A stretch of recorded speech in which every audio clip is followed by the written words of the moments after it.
Good morning, folks. Day 22, the Forge, just like that. We're 22% into it. 22 down, 78 more to go. Let's freaking go. I got Edward showing up in a little bit. We're going to make some calls. I'm buying some leads. I'm eating my one meal for the day. How's everyone doing today?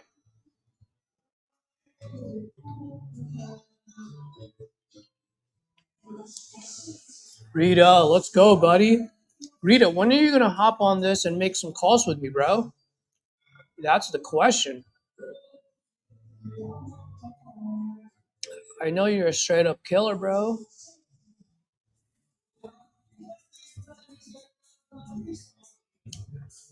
Chris, what's up, buddy? How you doing? Jared, how you doing, Jared? Long time no talk, man. Let's catch up. When are you back in LA?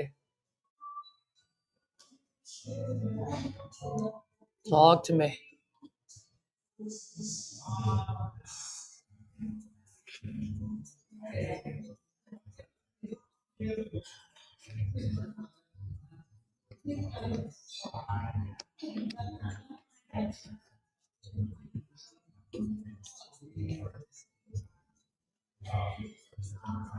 So a little update yesterday, actually last night. Well, it was like late afternoon, early evening. I was just like, oh my gosh, like I made so many calls, did 5 offers. I'm like, I need a contract today. I need a contract. So I bought 3 leads last night and ended up getting a contract signed. Let's freaking go. Just went the extra mile. It's in New York.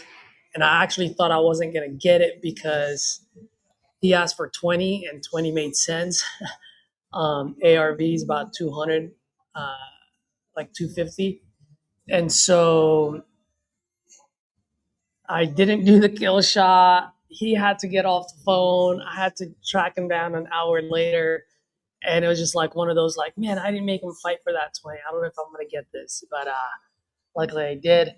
The reason why I'm pointing this out to you guys is a couple of things. One, when time's getting tough and everything's going against you and you just nothing's just happening, whether it's like you're getting you're getting ghosted all the time, or you're doing 5 offers a day and just nothing's panning out, you're trying new things are just not flowing, you're just not feeling yourself, guys, just go back to the basics, do what you know, do what works, and just have faith and just keep going. Go the extra mile, go the extra mile, go the extra mile, because you just don't know when that next deal is going to come from.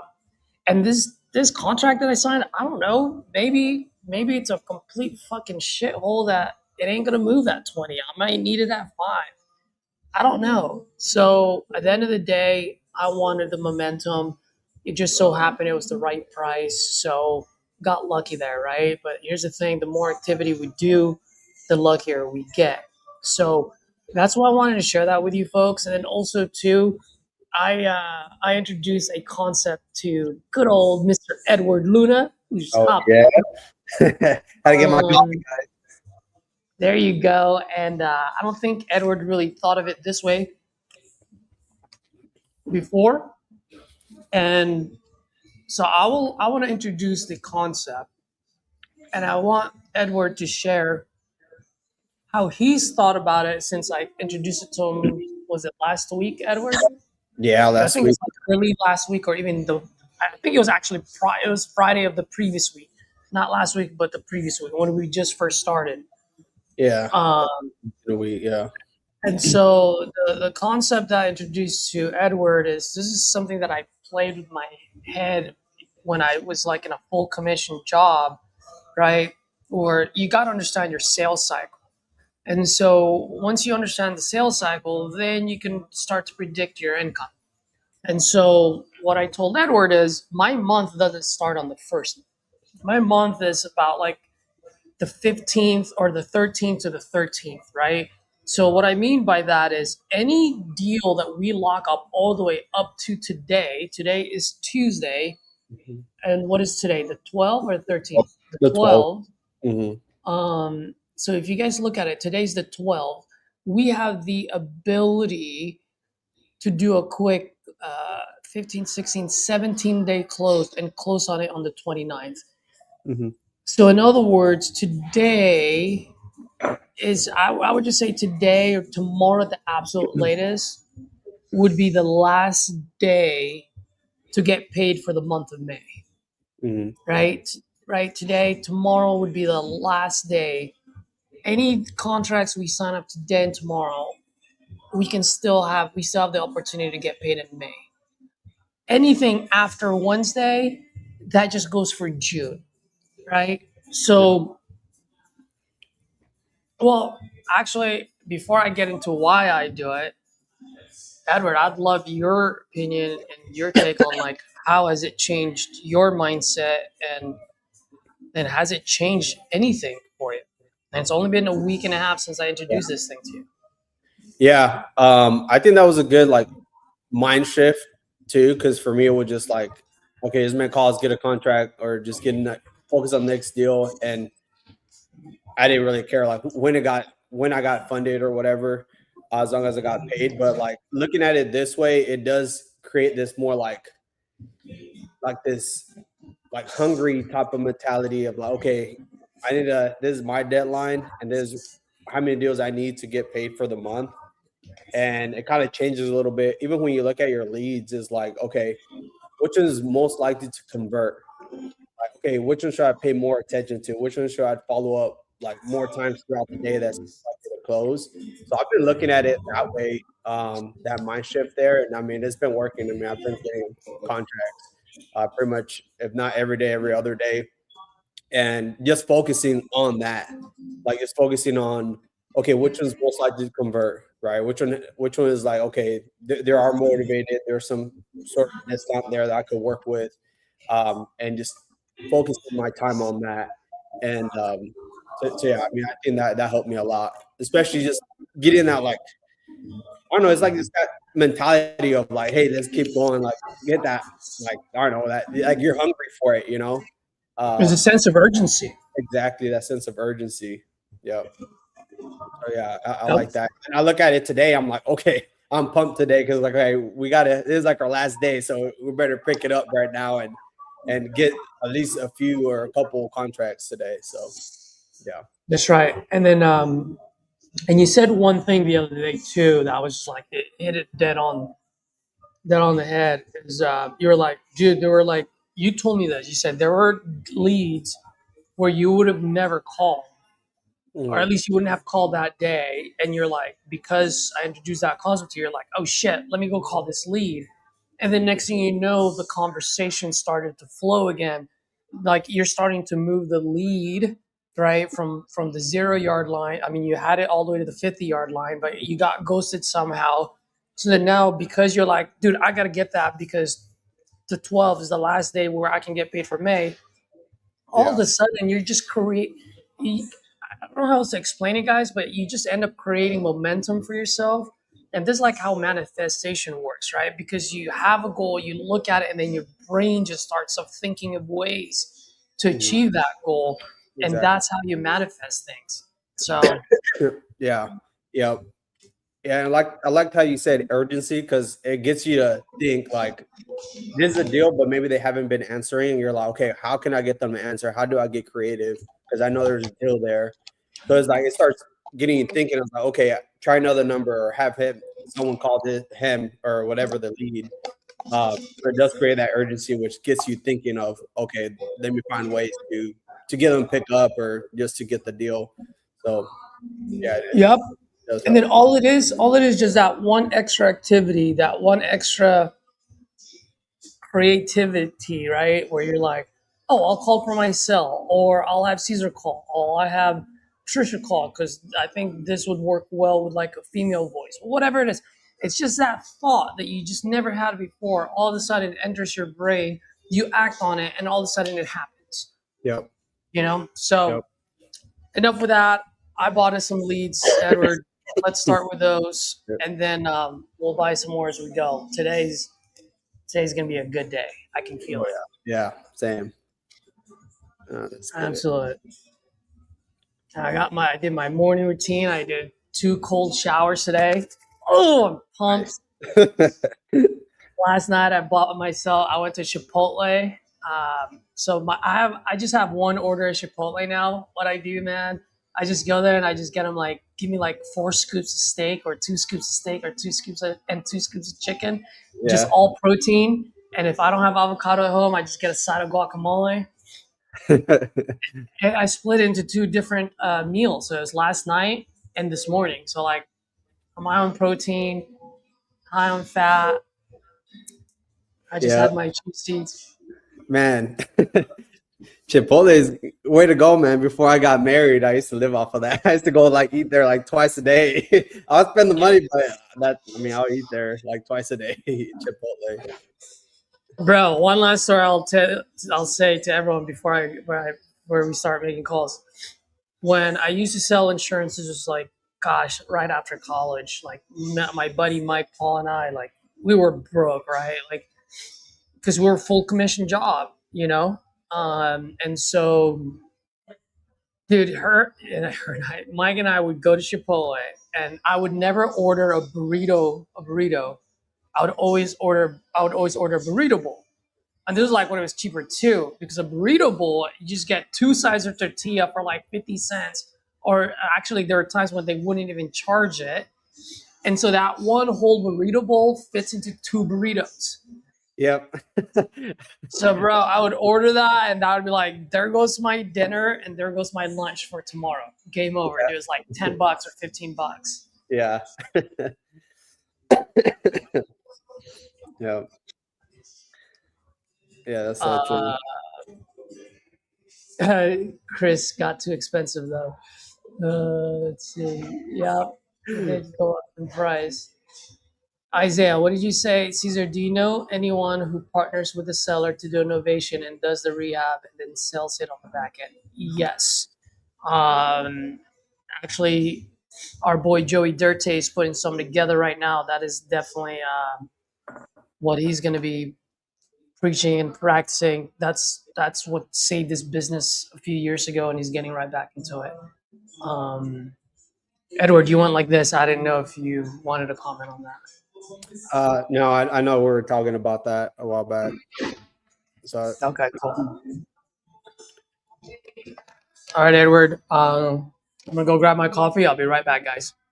all right. Start dialing. Okay.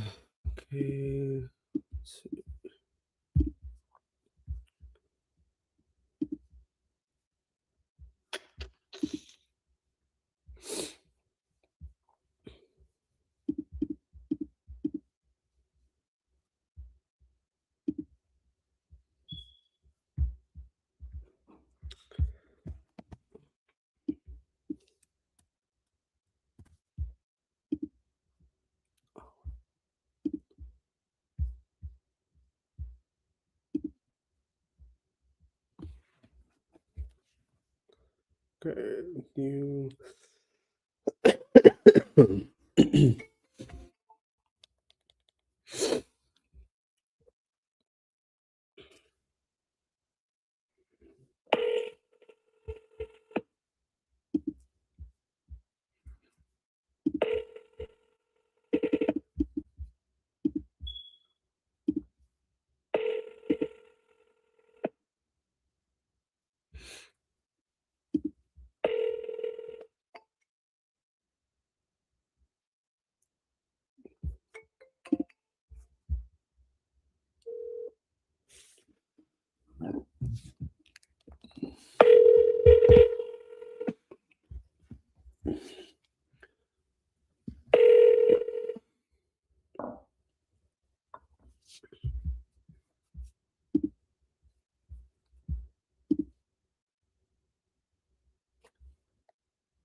Okay, we'll put him on a drip.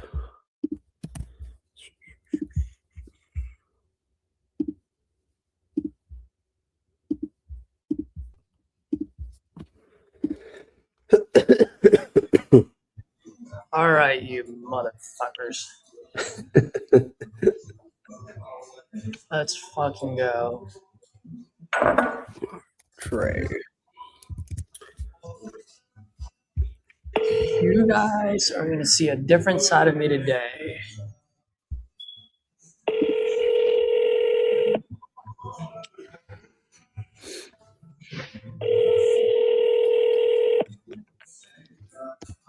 I'm sorry, you can't leave a message because the person you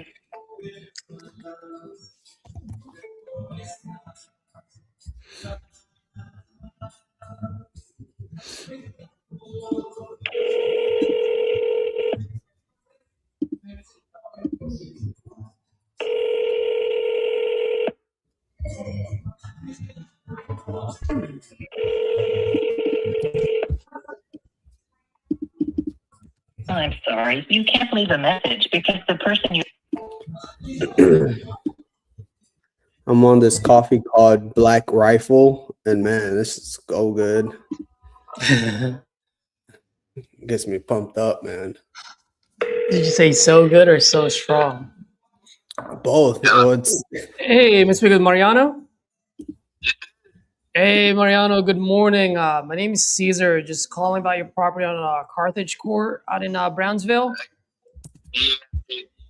Yeah, are you still looking to sell that or?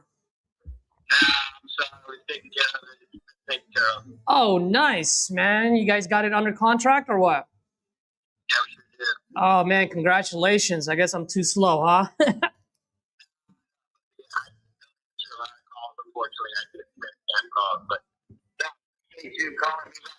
No, no worries, brother. Hey, if you don't mind me asking, when is your guys' closing date? I'm sorry, June 5? Yeah. All right. The only reason I'm asking, man, just in the small off chance, and hopefully this does not happen, but in the small off chance your buyers don't perform, you can use me as a backup. I do buy quite a bit out in Brownsville, and so if you don't mind, man, I'll maybe call you back on that day, either congratulate you, and if they don't perform, then I'll swoop in. You know. All right, brother.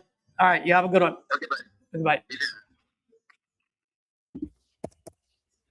Oh, I love that lead. What a great start, baby. stay on the line.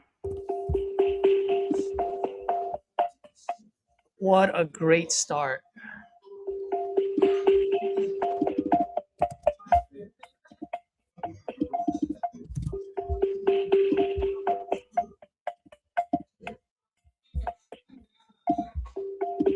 Now, for the people that are watching, why do you think I said that was a great start? If you would like to leave an additional message, you guys please understand. reply after the tone. Hi, Robbie. This is Edward. I was calling just to follow up on your inquiry about selling your property there on 62nd Street. If you are still interested, please give me a call. Thanks.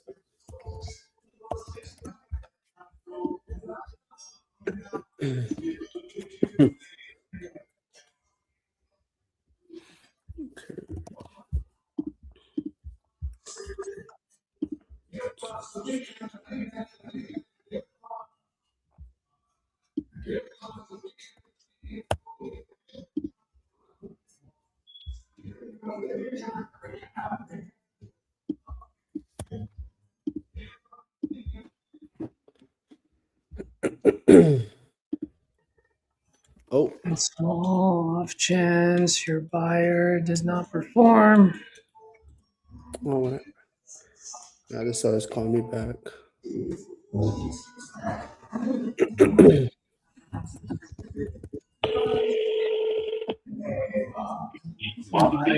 Hey, Robbie, this is Edward. Sorry, I missed your call a few seconds here.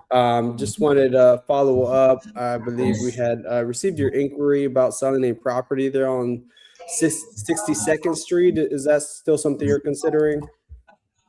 Yeah, I'm actually the realtor for that property.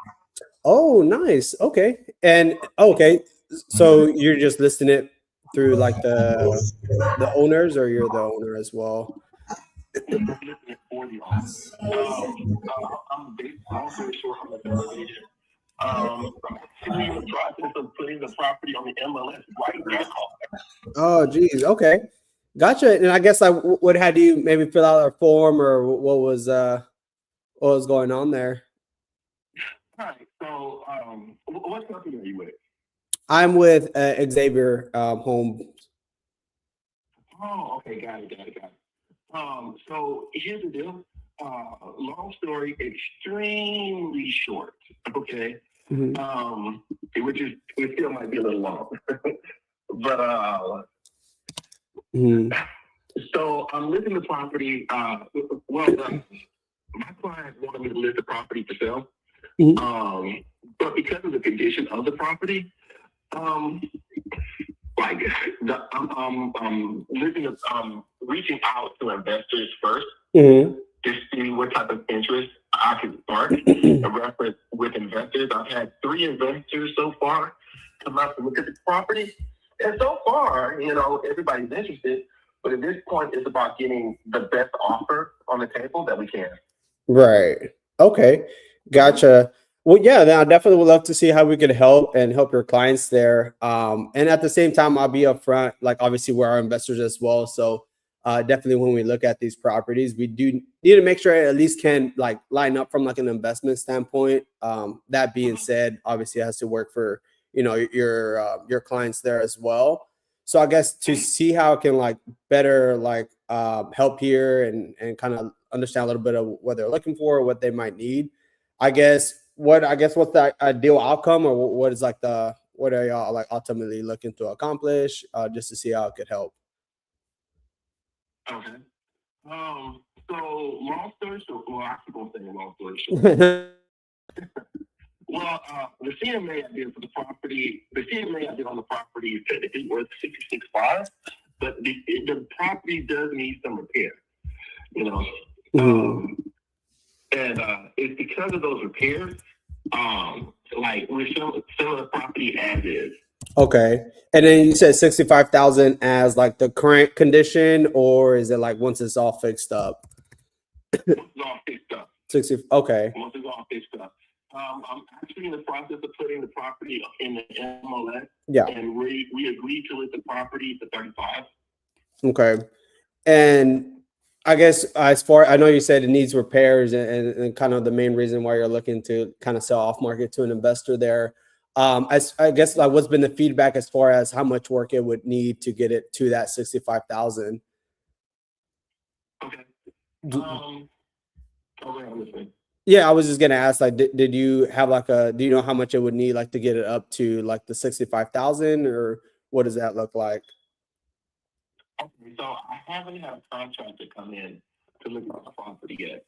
Okay. But out of the investors that come out to look at the property, the highest offer that we've gotten so far was based on the fact that the property needed about $30,000 to $35,000 worth of repair to it. Mm-hmm. Plus, of course, they're investors, so they have to get their overhead out of it, Exactly. Yeah. Because what is it all that it needs? So the bathroom needs to be remodeled. The kitchen needs to be remodeled. Gosh, where? Hold on for just a second. Mm-hmm. Bathroom, kitchen. Let me see here. Flooring. And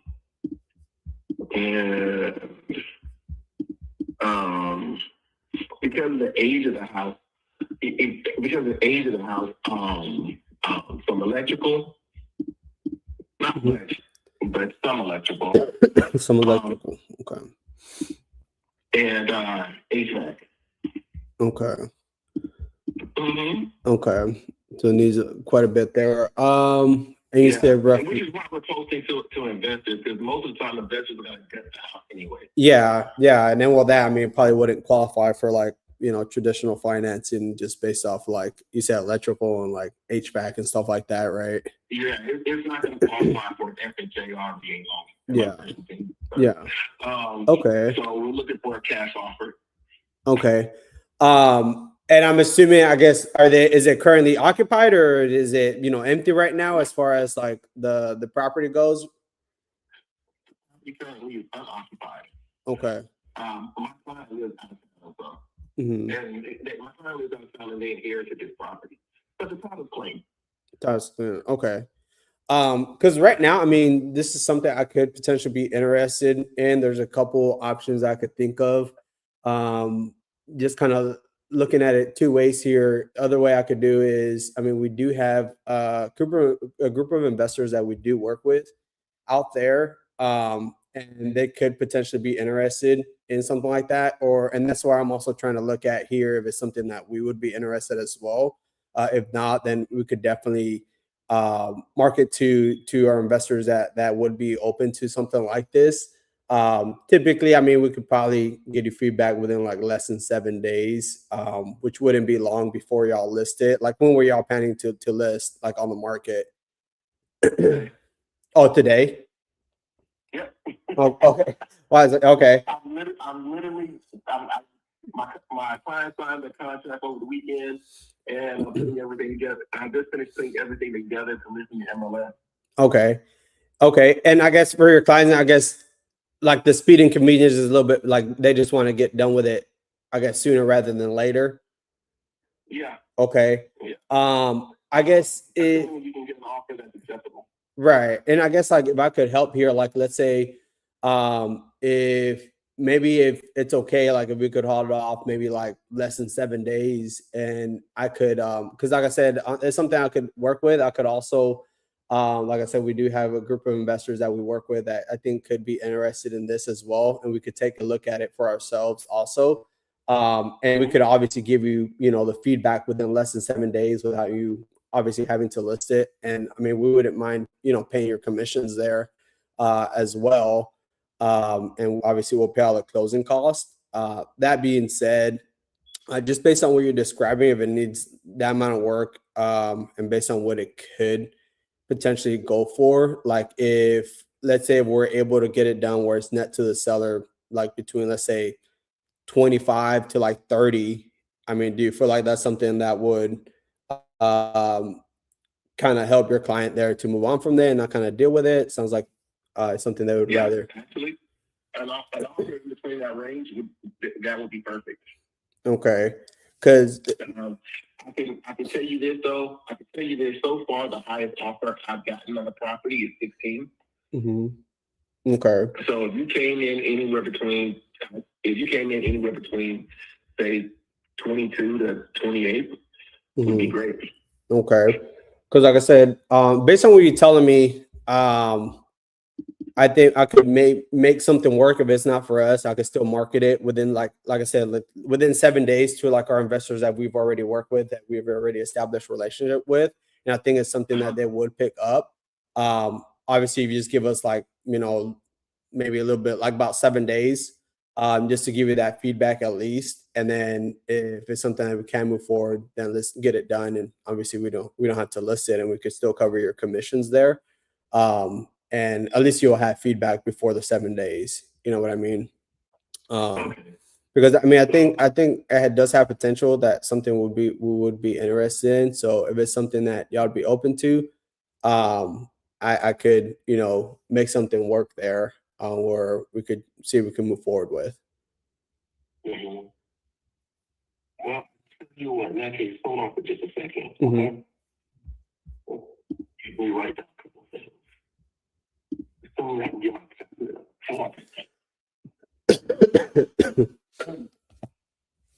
oh my God. These things are on my nerves sometimes. No worries, man. I always say either internet slow with me or I'm slow with it sometimes. Let's see here.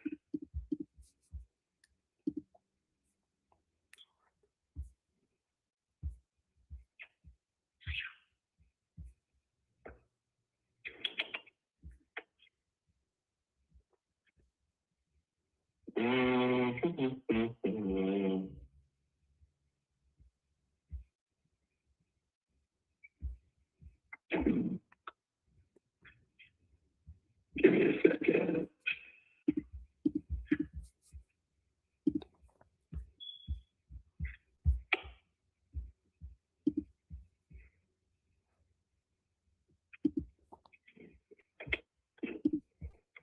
right, let's see here.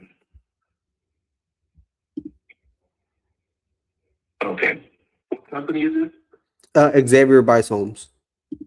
So you could put Xavier Buys Homes? you could put XVR.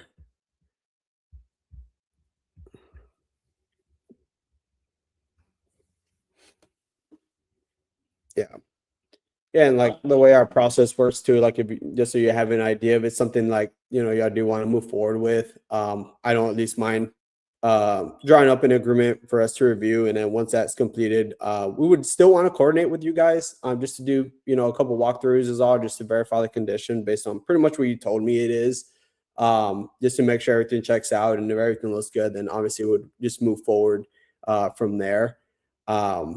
And I always like to be on the same page. So like, let's say something does come up. I know you're pretty upfront of like it needs work and all that. So I do already understand coming in. But let's say something, it was like maybe something that maybe that wasn't disclosed or something that we kind of both didn't even know about. I mean, we could just come back, discuss a little bit further if we need to, like maybe revisit price or timeline. But yeah, obviously always have the right to either say yes or no at any point there.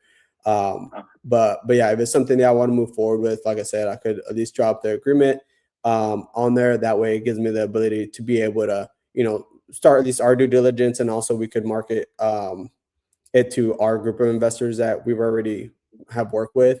That way you have feedback within like less than 7 days, right? It's be more like 7 days. And if it's something that we move forward, then we can extend it just for us to give us time to close. Let me see here. So just so I understand things correctly, so when I'm communicating this, I have to communicate everything with my client. Yeah, of course. So you're with Xavier Buy Homes. Currently, you are interested in the property. Mm-hmm. You're willing to pay closing. Mm-hmm. You're also willing to pay seller's commission. Yep. Let me see. And my commission on this particular property is a set commission of $1,000. Okay. I'm mainly because like the people who are selling the property are related to me. So. Oh, okay, awesome. Okay. Let me see here. Possible offer is between 25 to 30K. Yes. That's a possible offer. You're right. What's your phone number? It's 254 254 312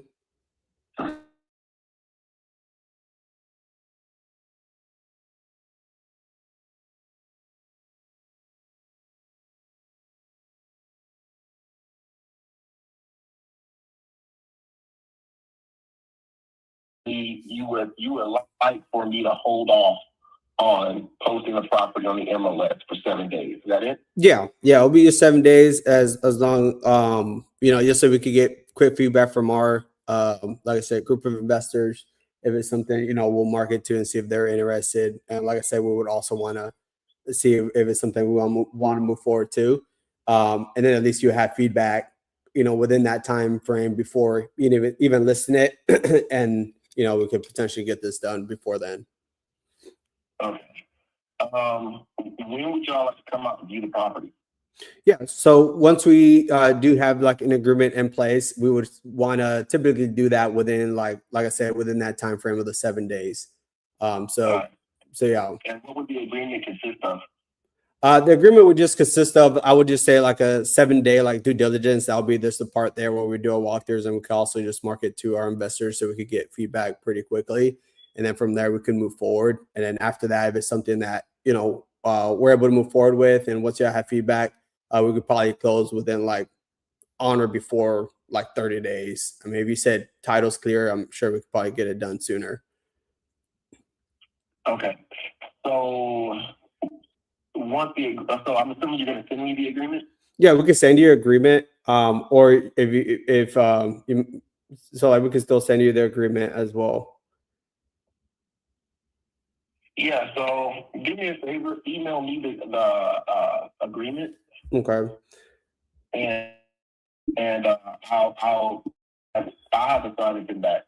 Okay, let me make sure I have the info here.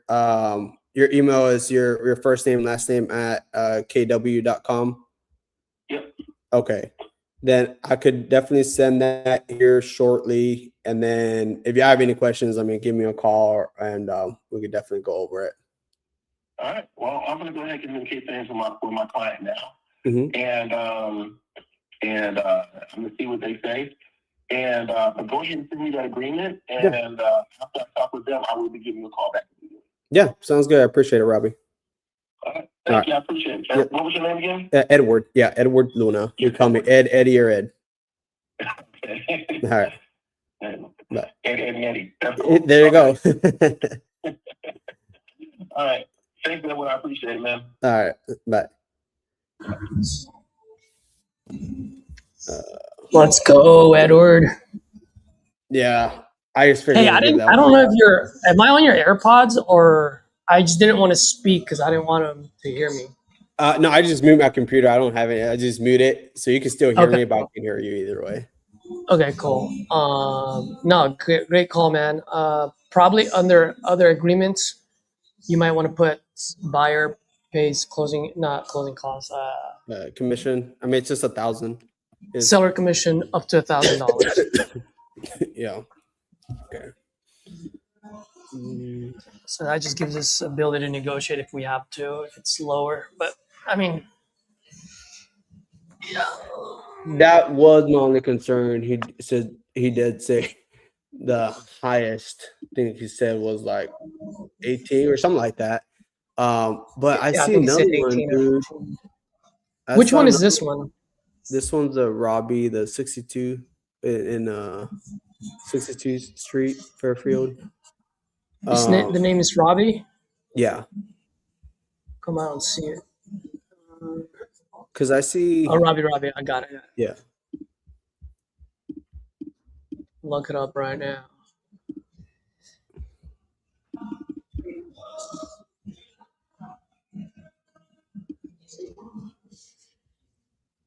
Because I mean, worst case scenario, we're giving the feedback, and I'm sure. Fuck, I didn't know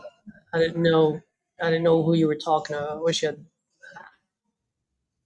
So in Alabama,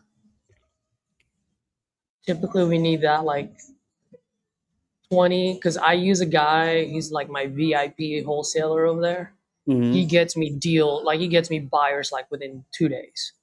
Okay.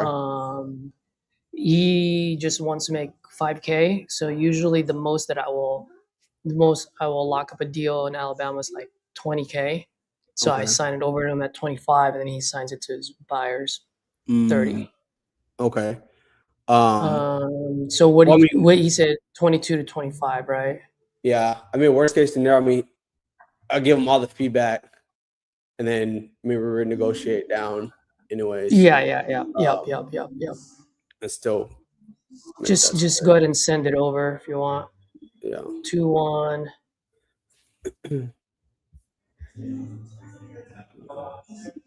Is it in good condition? Yeah, I need some work. Is he gonna send us pictures? Yeah, I'll text him right now. I can send those pictures. Because you see that first comp, that looks pretty good for 35,000. Well, the pictures there, that one's listed right now on Zillow. Oh, this one's listed? Yeah, the one you're seeing for almost 80. The 62nd Street?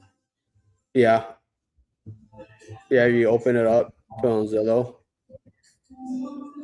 Those are the pictures listed. Oh, so they just fixed it. Yeah, well, they didn't really do. Well, yeah, I guess they did fix it. And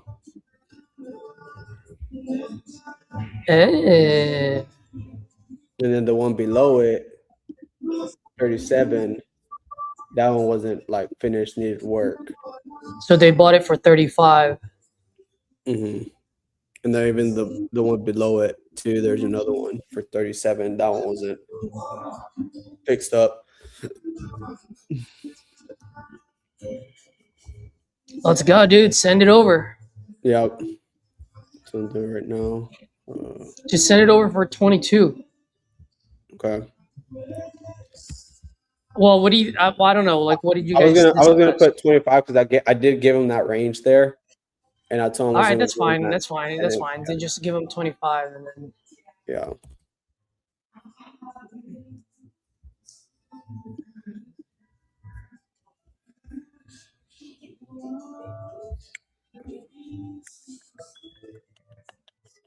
I like the way you run that call, man. Yeah, I was It's thinking really about good. when we had the conversation yesterday, with that other seller about talking to that agent. So I'm glad we had that talk. Wait, what? That talk we had yesterday about the other agent that I'm supposed to call, or I guess they're supposed to call me. Okay. And that's what I did here. The same thing. Yep. It's quick and easy. You know what I mean? Like Mhm. dude, all the realtor cares about is that they get paid. Yep. It's like, bro, if I get you paid before you put this on the market, like, why the fuck wouldn't you try? Hmm. I'm transparent with you. You know what I'm doing. Let's fucking go. And you said which one was it? Just the regular one, the purchase. No, just yeah. Just do the regular one. Okay. It's Alabama, so it doesn't matter.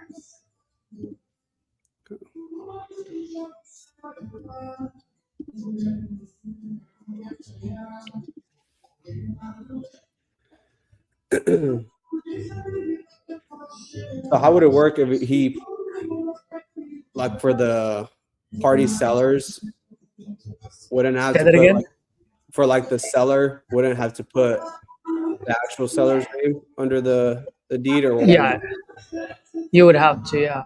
Okay. So I need to change the contact then, because Oh this was the yeah. agent that filled out the form. Yeah. So how would I do Yeah, that? you would have to. If I were you, I'd just call, just be like, "Oh yeah, I just realized that the only information I have is yours. I mean, your client would have to sign this. So,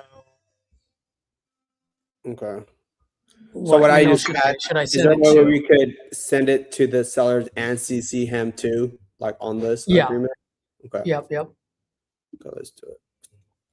Call him back. I can actually do that. So when you're ready, instead of hitting send, uh, you do the create links, Okay. and then I will send it through my email address, through my email. Mm.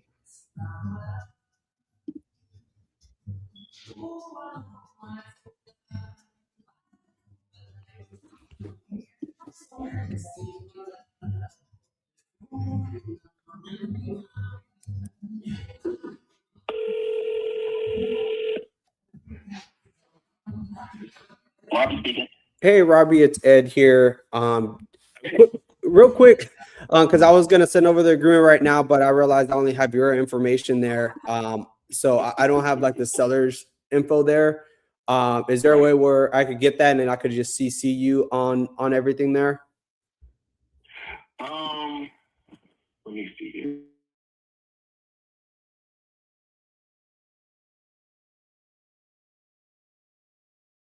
Because I would just need on the agreement, because like I don't know, like on here, since they're all the owners, I would have to put their, just pretty much their like the owner's name on it, and then pretty much just an email, so that could come in, because they would have to sign it. And then I was thinking if I just CC you on the agreement, obviously, since you're like the realtor, but I just didn't have that info there,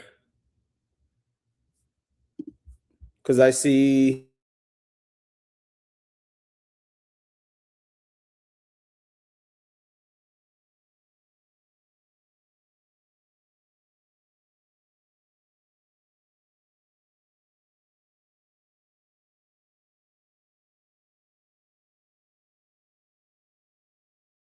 Husband, he's the fee. Oh, okay. Okay. So do you want me to just put Brenda Hill and then just CC you on the email along with that, or because I would send it through DocuSign. yeah. I'll tell you what. Can I put you on hold for just a moment? Yeah, that's fine.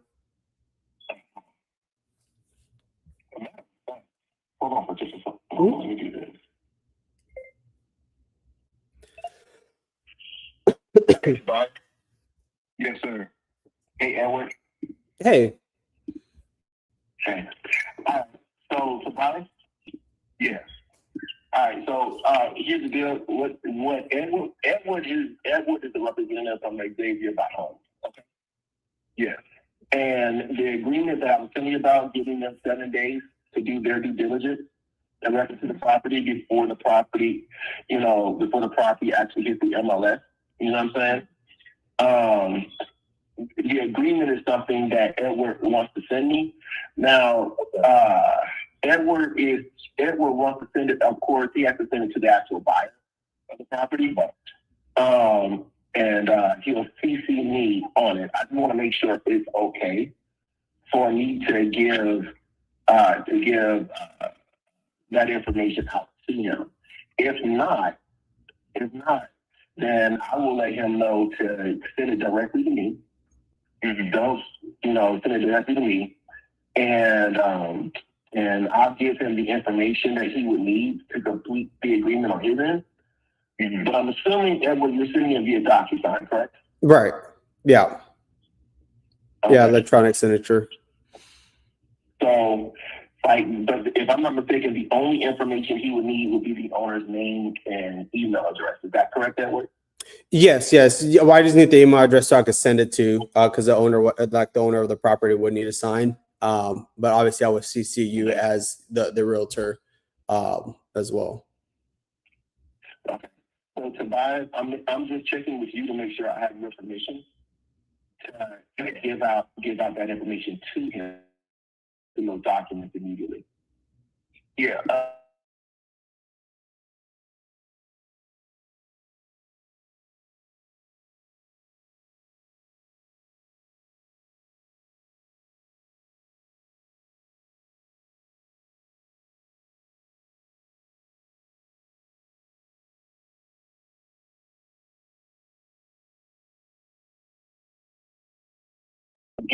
I'll give Edward that information, and Tobias, let me give you a call back, okay? Okay, that'll work. Thanks, Tobias. I appreciate it, man. Thank y'all, man. Good talking with you, Edward. Yeah, likewise.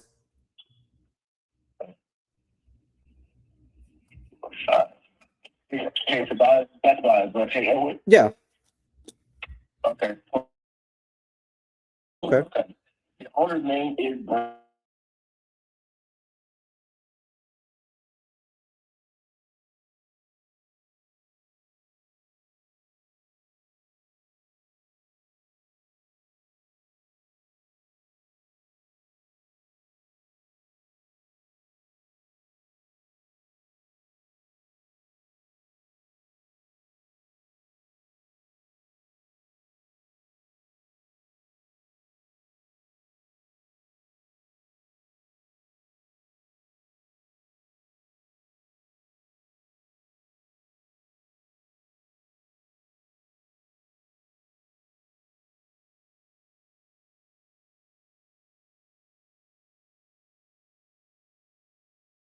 what can happen now.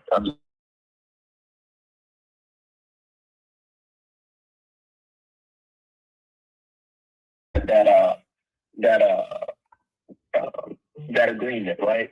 But I do not want you signing. Let your mom know. Do not sign anything until I go over and read over it, so I will properly explain it. Mm-hmm. Yeah. Okay. Yeah.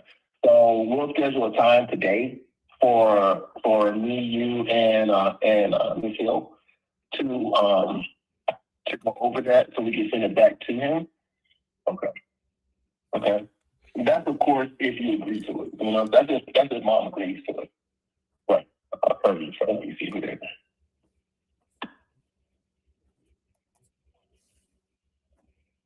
Just know that at this point, you're not up under any obligations or Anything along that line, okay? Correct. Yeah. Yeah. Let's see here.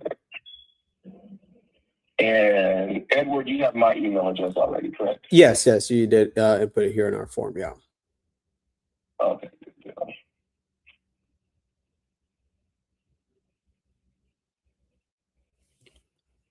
Brenda Lee Hill. Okay. Her middle name is Lee, L-E.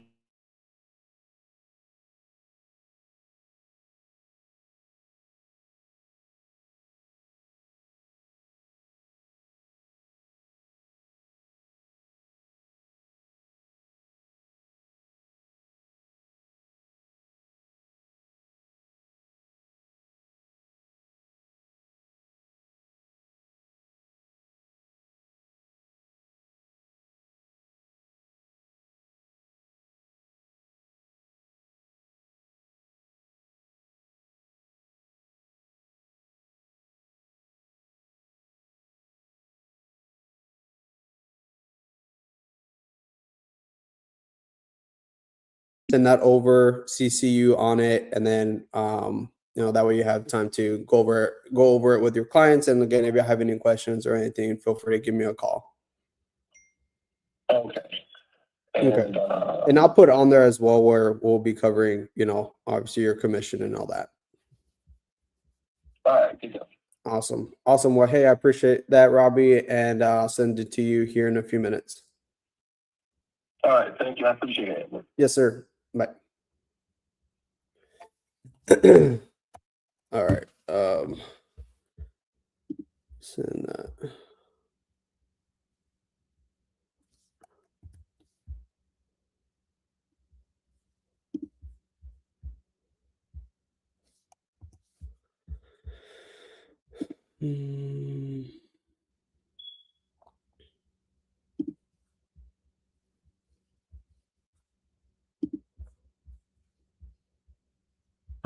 Edward, are you doing a 30-day close with 7-day due diligence period?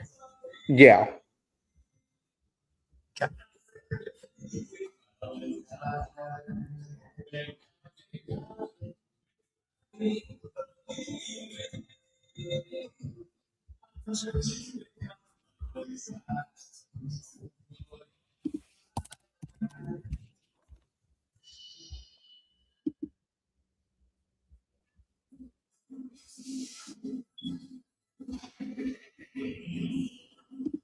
All right, cool.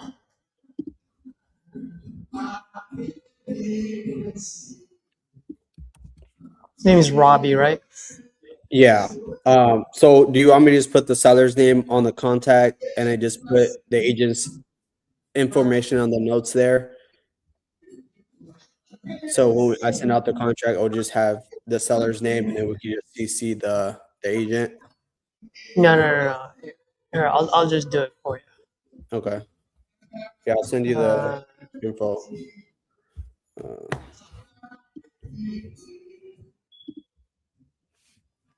What I'm going to do is I'm just going to create another lead.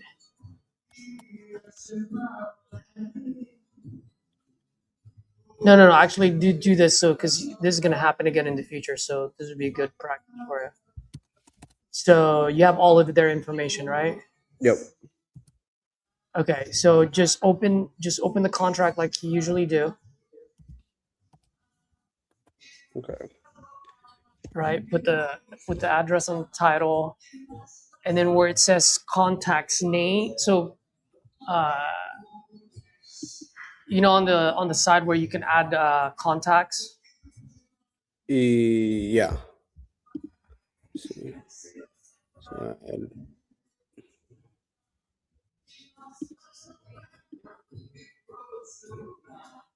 oh yeah, add new client there. So you can just go add new. So put the person's name, email address, and phone number.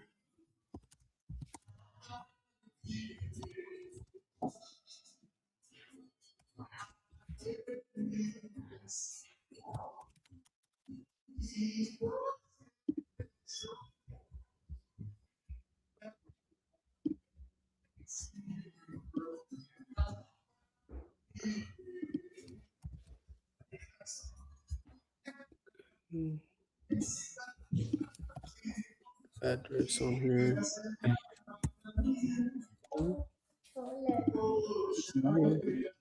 Okay.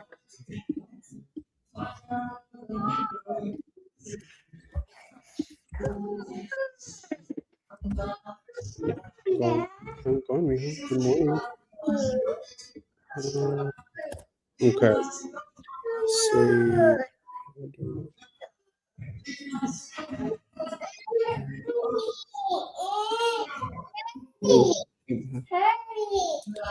select. Okay, it's on What? Make sure there. don't send it. Create Yeah. the link. Oh, you created the link already? No, I just added the client, the new client there, and I'm adding filling it out right now.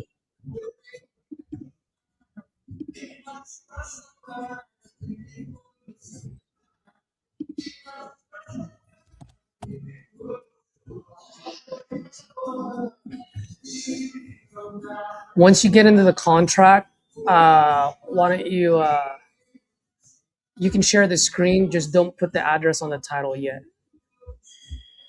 Okay. And then share your screen so I can walk you through it.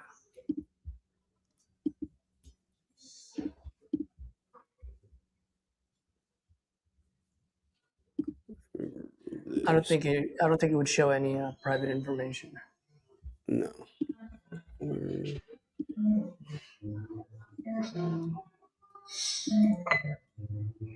Okay. 1 second. Yep. Should be good. It doesn't show anything, right? No. No, we're good. All right, so let me see. Let me walk you through it. Okay, cool. So contact name. So when you click on, you already added both of them, right? I just added her. Tobias. Who's her? The Tobias was just a son. He's gonna send it to the mom, which is the owner, Oh, okay. What's the mom's name? Brenda. Okay. All right. So you already added both of them, right? Okay, cool. So contact name, what does it say? Brenda. Okay, cool. So you're good to go there.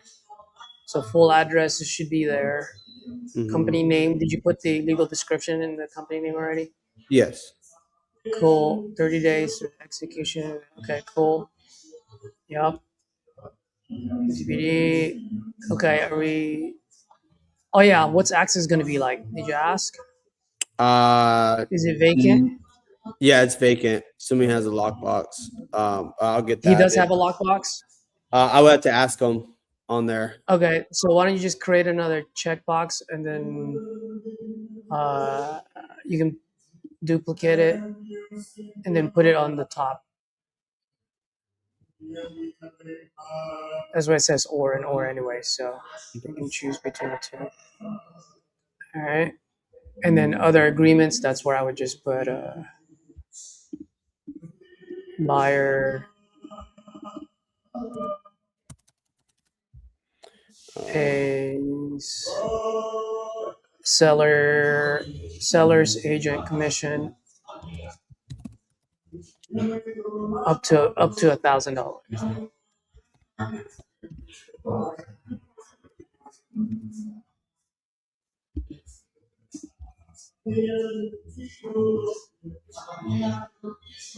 And then just put an apostrophe on the S. Yeah. And capitalize. That's fine. Okay, cool. And then at the bottom, just make sure it's Brenda. Sweet. And then now, did you add? Is he on there too? No, I would need to add him then, because I would. You would need to add up. Yeah, Okay, yeah. Actually, you don't even need to, because so when you send it, just make sure you send it. You create the link, not send. create the link. Okay. Yeah, so add the address there on top, but then when you hit send, there's two, hit send right now. Okay. So instead, share via link. So then put the address on the title. I'll unshare now, and then just share via link, and then drop his link in the private chat so that I can, because I already drafted the email. Okay. So on the email, I should be emailing Brenda and Robbie instead of Tobias and Robbie. Right. Just Brenda.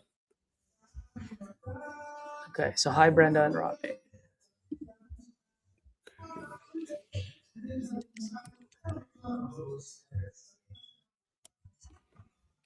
Are you able to? Okay, never mind. Once you review the agreement, you need to send me my link too, but send his first. Okay, one sec. Video realtor Robbie, right?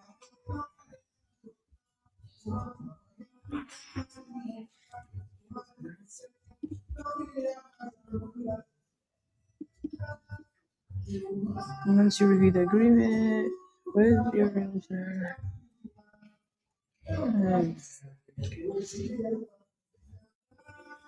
Generate.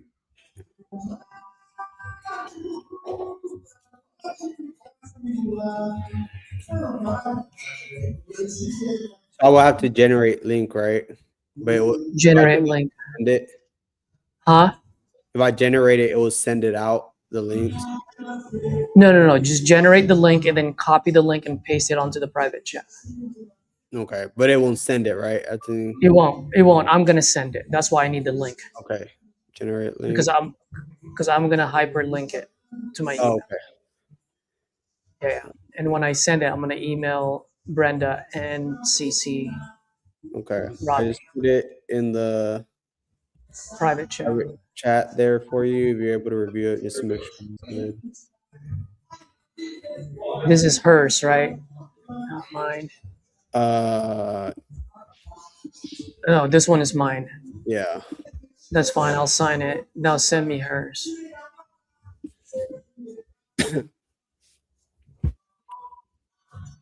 Oh shit! Governing law. You didn't put the state on there. I didn't put the what?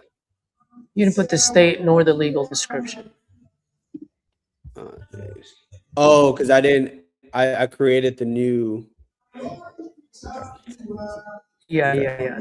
That's fine. That's fine. We'll just leave it alone for now. Oh no. Just redo it.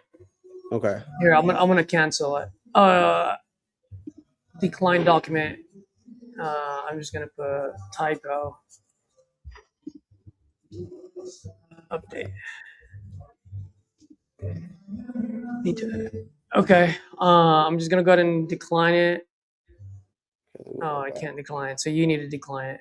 Okay. And then just make sure you add, because otherwise those boxes are gonna be open for her, and they're not gonna know what to do with it. Okay.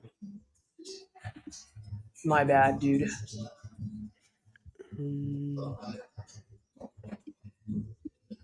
Yes, Rita, that's exactly what happens.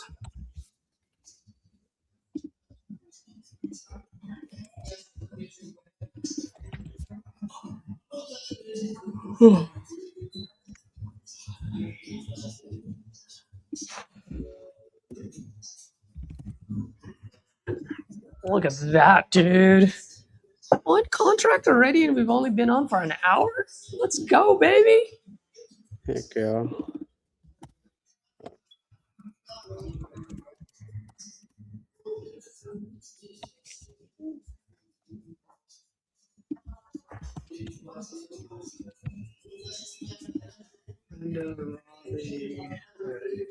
Let me get Robbie's email.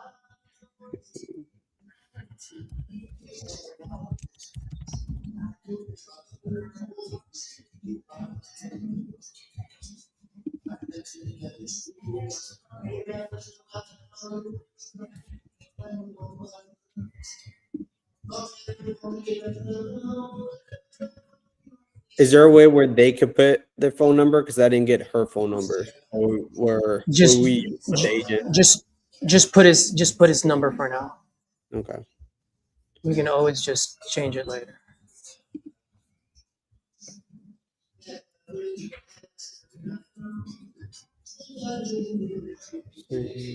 That's good.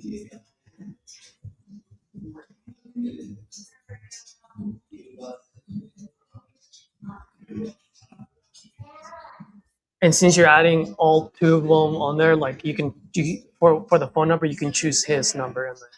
Yeah. Okay.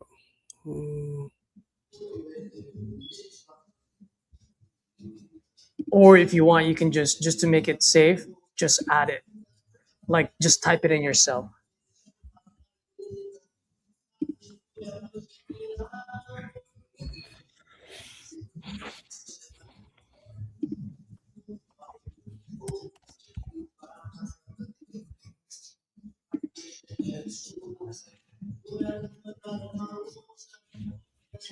Okay. We got that.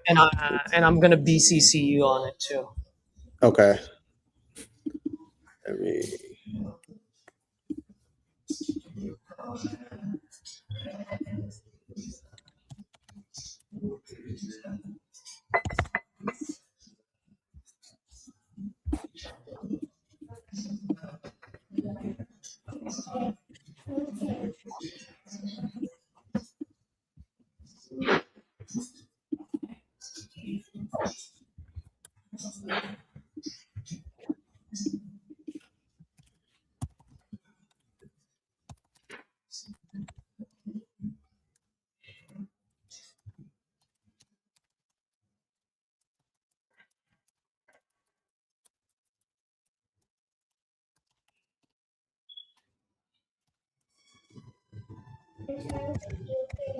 Okay, man.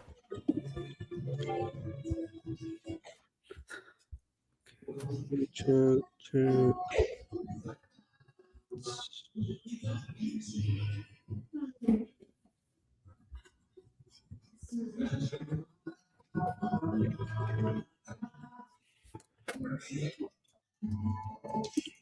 Yeah, generate link.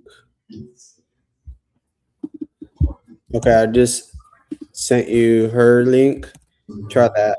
See how that works. For the private chat.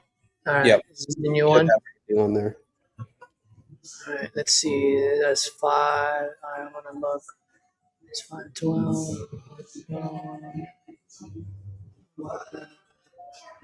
You didn't put the legal description, bro.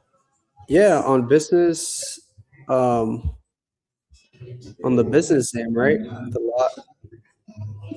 Yeah, you should have just copied and pasted it. Okay, let me. I'm just gonna put. I can't. I don't know if I can fill it in. Yeah, it doesn't put it in. And then on the value, it doesn't have the phone number either. Well, I guess they can just she can just input it in there. And then there's no text. There's no state either. So get rid of all the squiggly line. You just need to input, just copy and paste the legal description, and then just put in the actual state. Yeah, because it's not letting me type it on there. When you're doing it, Right. what do you mean? Yeah.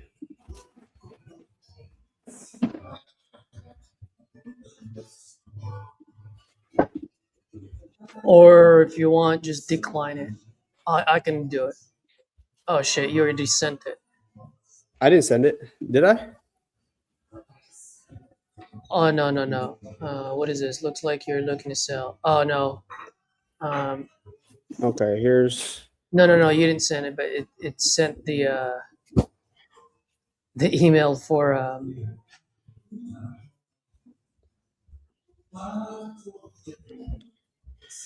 See. because it was in the main drip. But it's okay. Okay. Dundee. Okay, I got it. Yeah, you can just like highlight the squiggly lines, like the contact and whatever in that Yeah. box, and then just delete it, and then Yeah, I'm doing that add, manually now. yeah, add the actual information. Yeah, when you have multiple people, you kind of have to do it manually because sometimes it does it glitches and it puts the other person's info. So I like to just manually do it.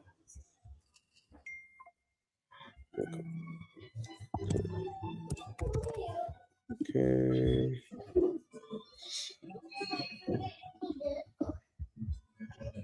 Okay, Miha, I'll get it for you right now, okay?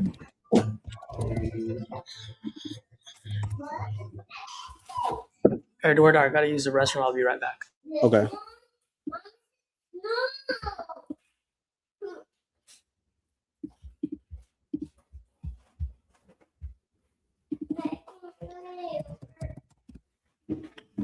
Yeah.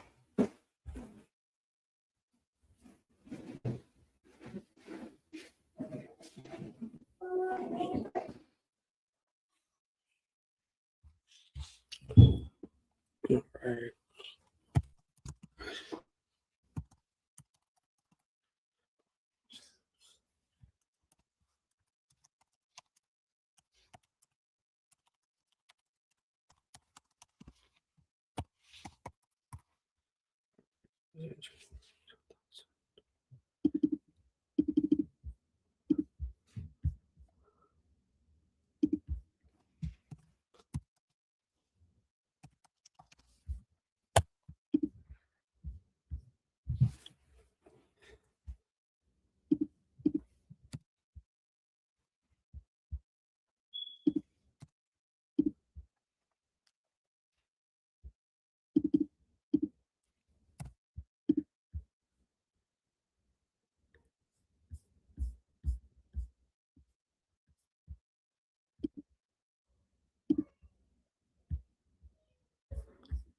Okay, good.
All right.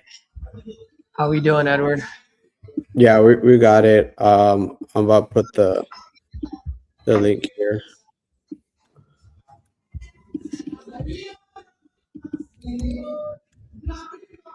It's always cold up on the second floor, dude.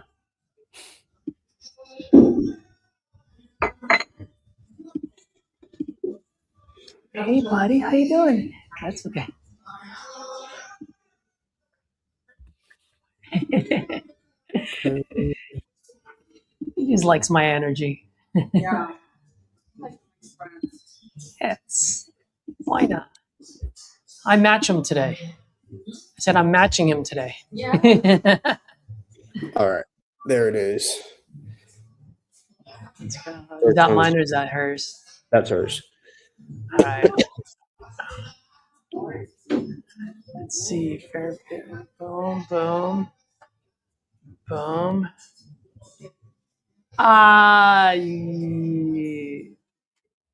You're gonna laugh at this, bro. Oh, geez. All right. I can still edit it here. What's up? I can still edit it here. Okay, one last thing is we never put anything about the 7-day due diligence period. Okay. No problem. Let me put on just the other agreements. Other agreements or where it says closing, you can just, because you know where you put 30 days. Uh-huh. You can put 30 days with a 7-day due diligence period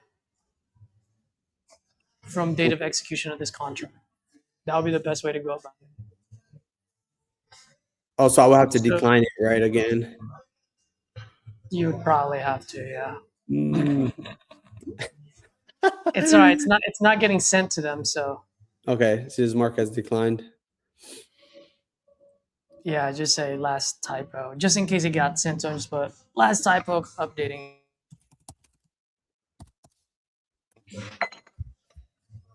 And if they say something, just be like, dude, we just switched from DocuSign to this since you kept saying DocuSign earlier.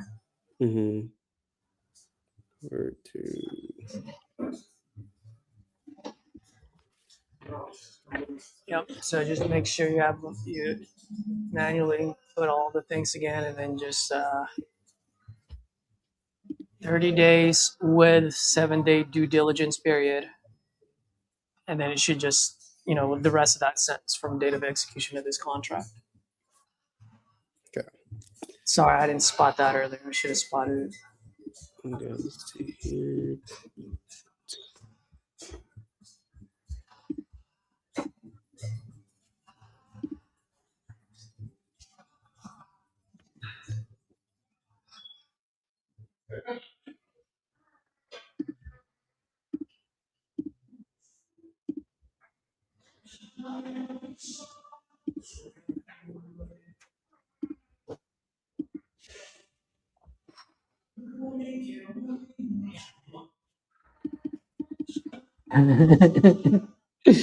Oh my gosh.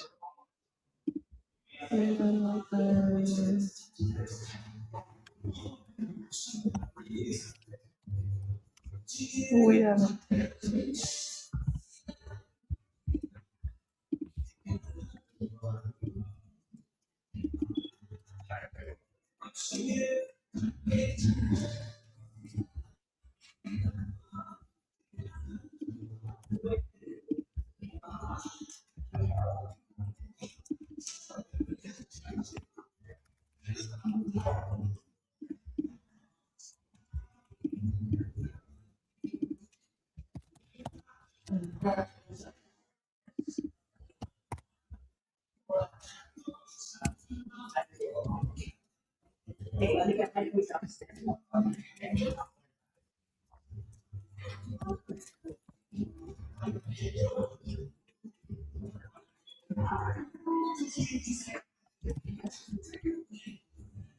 I love how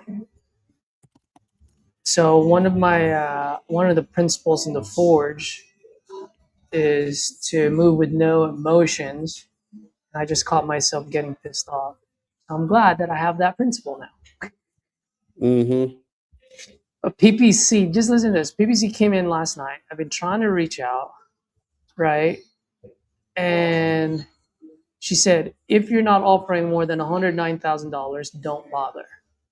I'm like, bitch, I never even spoke with you. Like, what the fuck, Yeah, So I now get. I'm like, so I was like, hey, we never even spoke. You filled out a form. That's why I'm reaching out. I was like, that said, 109 is well within my price range. So let's have a quick chat. But like, I Right. just caught myself getting annoyed. Yeah, dude, I do too. It's like you fill out a form, and like, Yeah, you filled out a form and there's so many demands. It's like, yeah, bro, did I tell you my new the way I approach that from time to time? uh-uh. It's a little long-winded, but it gets them. I usually get the price. I always just say, so Edward, I completely understand where you're coming from. And quite frankly, if my wife and I were driving around town and my wife points at your house and I knock on your door and you open the door and I say, hey, Edward, I want to buy your house because my wife wants it, by all means, you're going to ask me all day long how much I want to pay for it Mm-hmm. because I knocked on your door. Makes sense, Right. right? And they say, yeah. Great. Well, this time around, you knocked on my door saying that you want to sell your house. So how much are you looking to get for it? Dude, yeah, that is a good way to switch it on them to have like a different perspective too. It's a different perspective, right? Mm-hmm. And it's a bit long-winded, but it like it puts them in a not it puts them in a corner, but like it just it's like a light bulb turns on in their mind. Like, oh yeah, that's true. I did fill Yeah. out a form. Yeah. Yeah, I agree with that.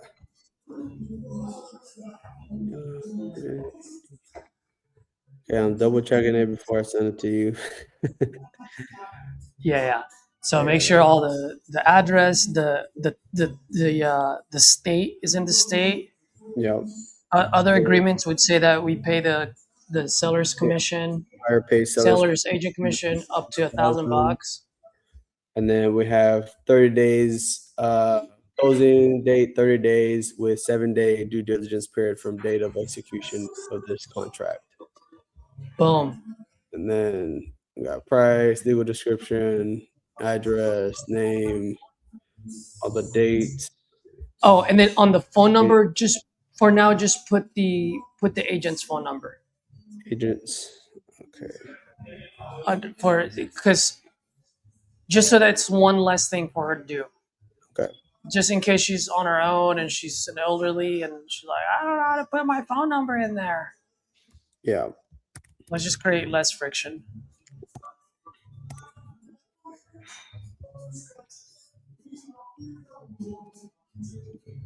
And that would be it. Okay.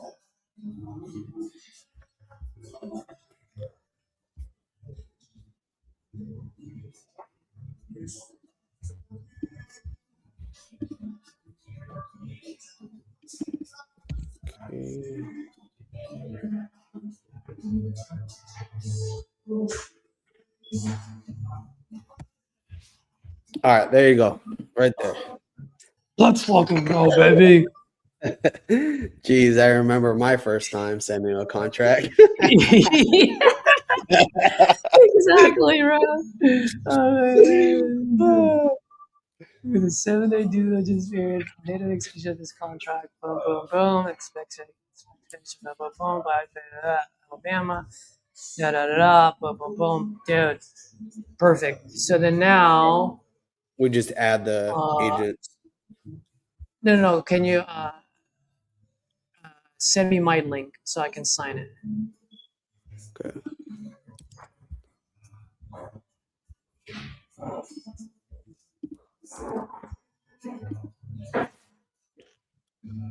Are we gonna CC the agent?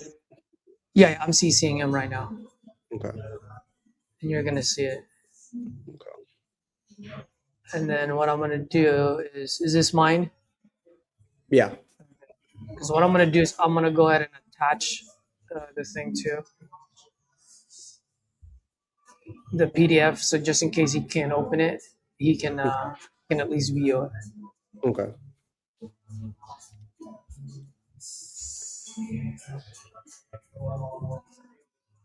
Why is this thing so select at most one? What the fuck? What is it doing?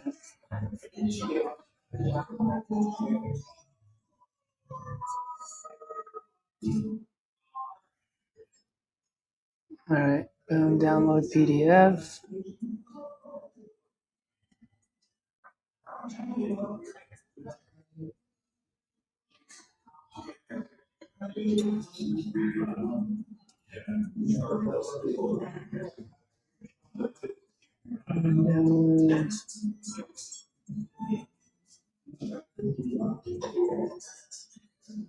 PS Robbie is his name, right? Just in case to open the link, attach PDF copy for your review.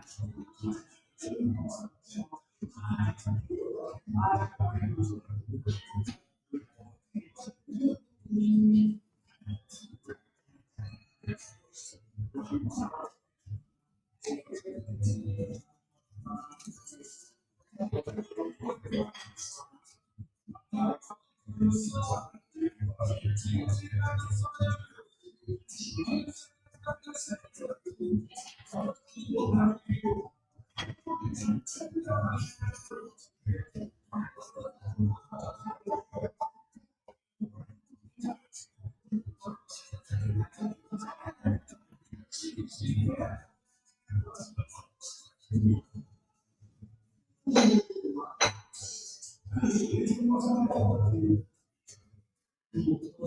right, Edward. I just you should have gotten an email too. Take a look at it.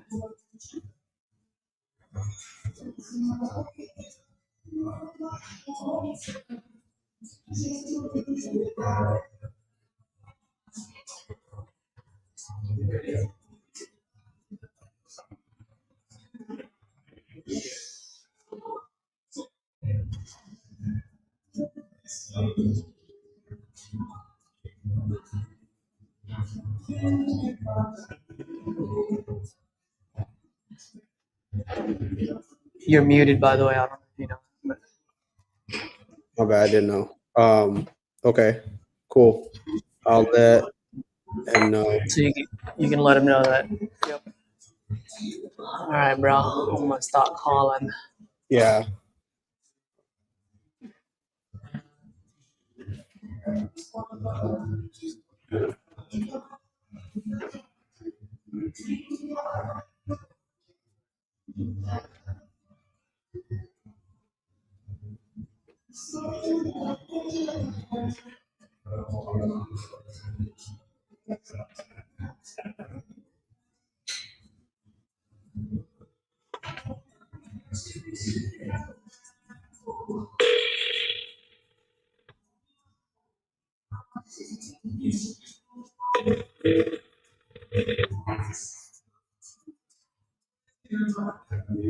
Your call has been forwarded to an automated voice messaging system.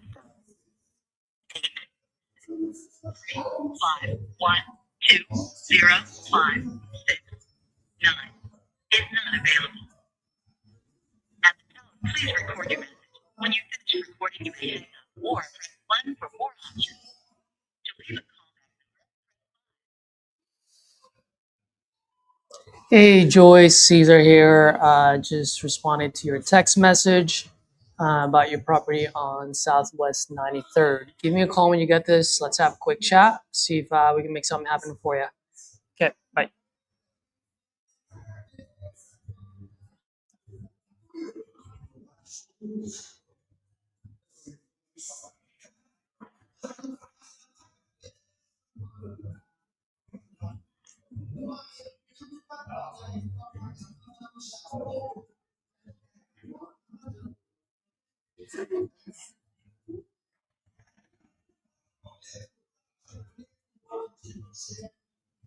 Let's see.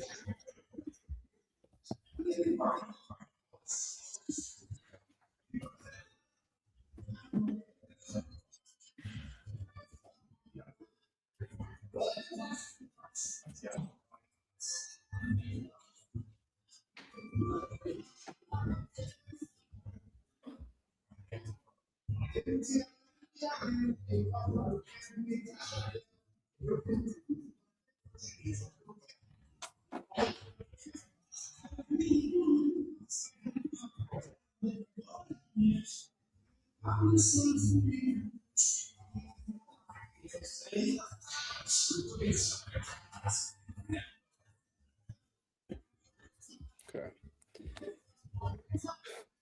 Why is your thing still on Arabi? Huh? Why is it still on? Why is the thing still on? Oh, I just let him know about the text. Yeah, no, I understand. I'm just trying to figure out why it's still on a drip campaign.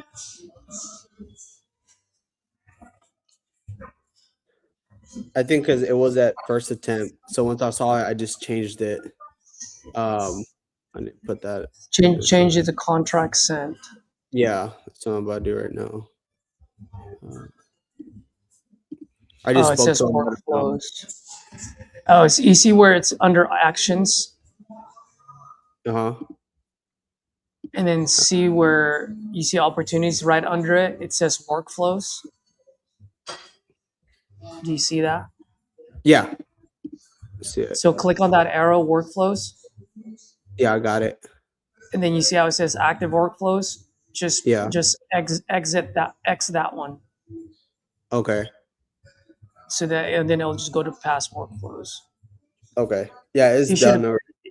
yeah, it should have kicked them out. But I don't know why it didn't. Yeah. Cool. Let me. Oh, and Brenda Hill, I signed that one to you. Okay. Just so no one calls that. Okay.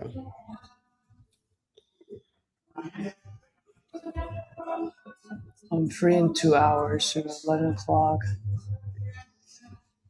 Okay, talking. She free up before that.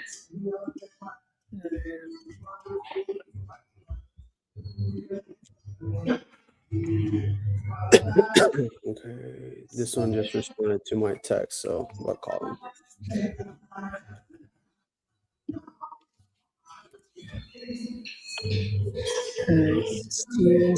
Steven. Just got my calendar.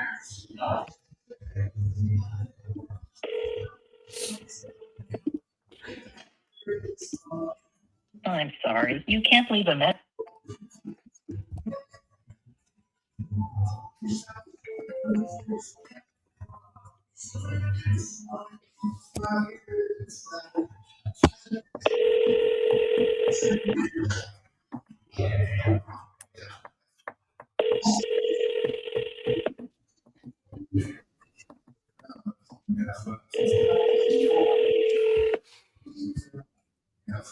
I'm sorry. You can't leave a message.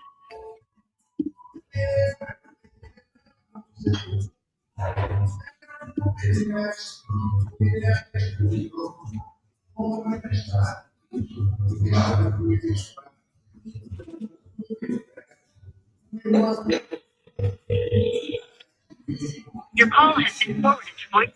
The person you're trying to reach is not available. At the tone, please record your message. When you have finished recording, you may hang up. Be right back.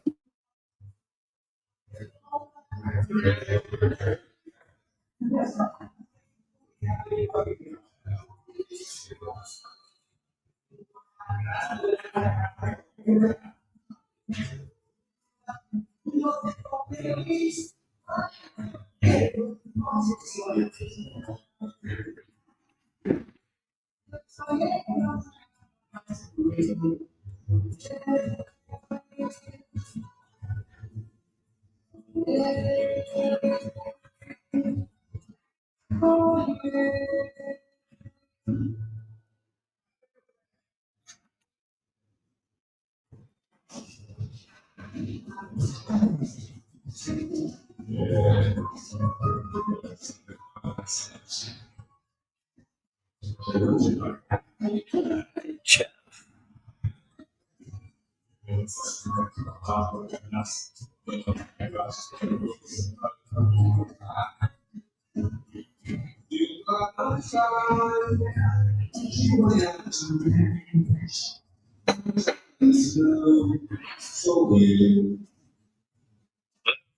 Hey, Mr. Good Jeff. Hey, Jeff. Good morning. My name is Caesar. Just calling about your property out in Huntington on West 800 North. Are you? Yeah, I'm not interested right now, thank you. You're no longer selling it? Yeah, right now, no. Okay, cool, man. I appreciate you telling me. I'll definitely take you off the list. If you don't mind me asking, is it because people have been lowballing you, or you just changed your mind? Couple low balls, and then honestly, I think I might just end up just fixing them myself. Okay. I'm not like pressed for time, so. Got it. Okay. Well, I mean, since it's my first time giving you a call, I mean, do you mind if maybe we have a quick 5-minute chat? And I don't know, maybe I can meet your numbers, and if I can, I'll be the first one to let you know as well. To be honest with you, are you a fronter or am I dealing with you direct? You're dealing with me direct. I'm the end buyer. So you're not going to transfer me to somebody else? No, I don't have a fake underwriting department. This is my business. Mm-hmm. Well, it's been my experience. It takes a little bit longer than 5 minutes to go through all this stuff. And then, quite frankly, I'm in the middle of it. To be real honest, I can't do anything with the house anyway right now. So Okay. Is it probably gonna be, you know. is it because you have tenants in there, or? Yeah. Well, kind of. Yeah, tenants that think they're tenants, but they're not. Oh, geez, are they squatting or are they family members? I'm not from Indiana. I'm from the communist country of California with Governor Hairgel.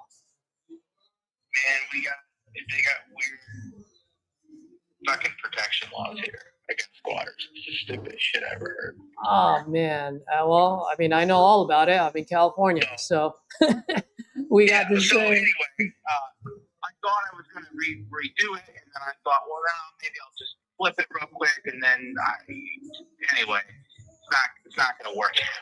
Yeah, I can't do anything with it for 30 days. You want to call me back? June 7th? Happy to talk. Yeah, I can do that.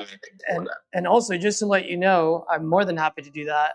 Also, just to let you know, I mean, if you do have a problem and you can't kick them out or you don't want to deal with it, I don't mind taking on projects where there is a squatter, and I'll take care of it. I've done that before. Obviously, there will be a cost to it, but that's fine too.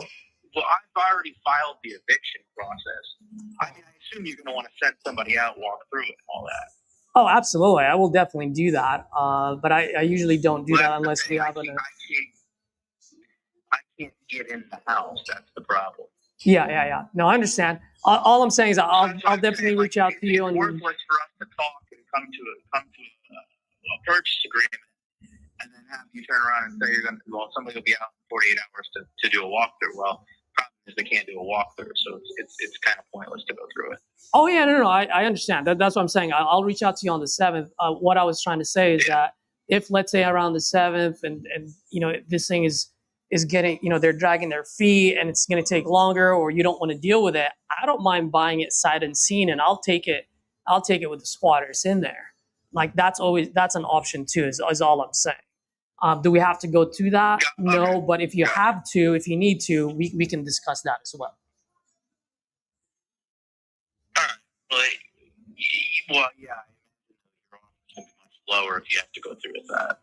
Yeah, that's what I'm saying. Like once the 7th hits, if you feel like, hey, this thing is going nowhere, it's taking a longer time, and you just want to get rid of the headache, then yeah, we can always discuss that. I just want to let you know that the option is on it's on the table if need be.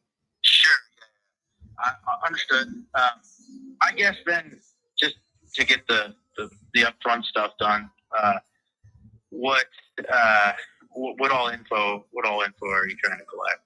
Well, right now, I mean, first and foremost, just a couple of things.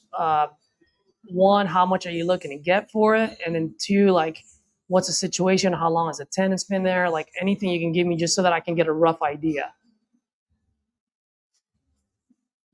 So, ideally, I would like to get $30,000 for it. Okay.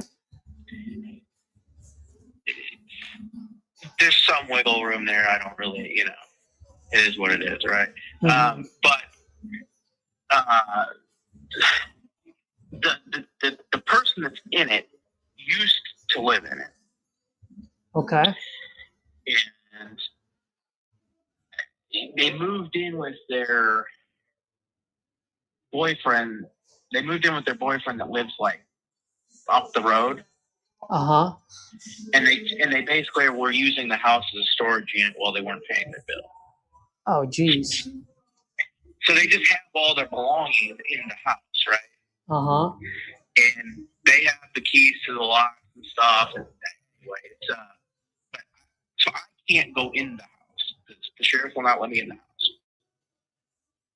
house until they go through the formal eviction. Wow. Okay. And how long out in Indiana, how long does that usually take? 30 days. Okay. And you file that when? You need to get them out? Yeah. Like what's usually the protocol? Yeah, 30 days. 30 days. Okay. And you did it like May 7th, I'm assuming? Yeah. And to be honest, the real reason I really just thinking about flipping it or just not even doing it and doing any of the work is it's 50 minutes from my house. It's a little bit further than I thought it was from my house. So it's, logistically, it's not ideal. Which in California is probably not a big deal, but here it's a big deal. Yeah. No, just to let you know too, for full transparency, whenever I do buy properties outside of my market, which by the way, I do buy quite a bit in Huntington, Fort Wayne as well. I do buy in Ohio, Florida, and Texas. I always partner with a local investor, and I already have a lot of partners out there. And the only reason why I do that is because I always want to make sure I have a set of eyes on my projects at all times. So that's the reason why I'm able to buy nationwide, because I already have relationships in each market.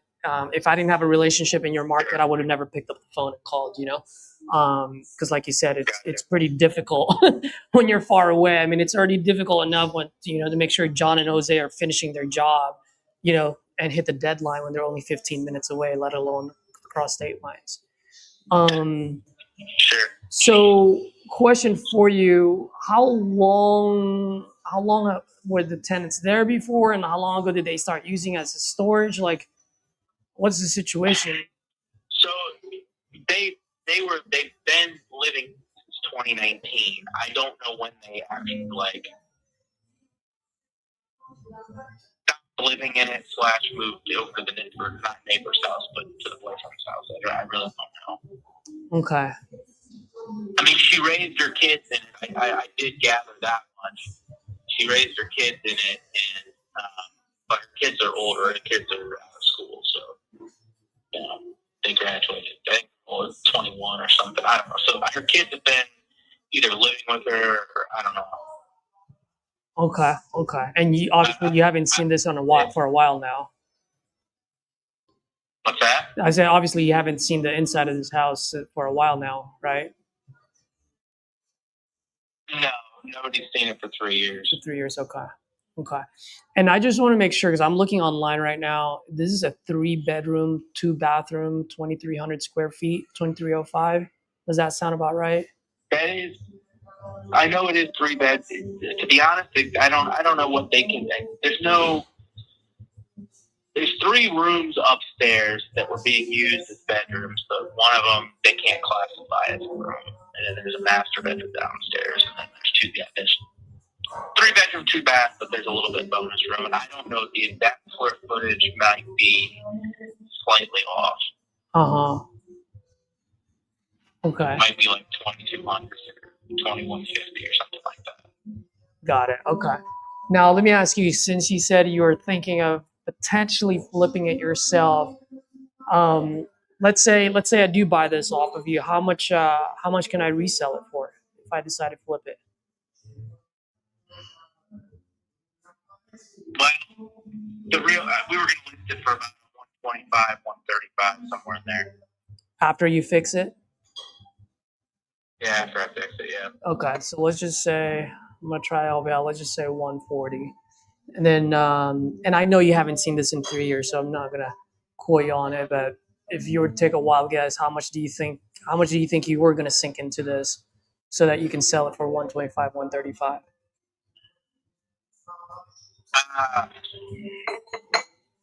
My initial thought was 35, but if I'm going to err on the side of caution, probably around 45. Around 45. Okay. Mm-hmm.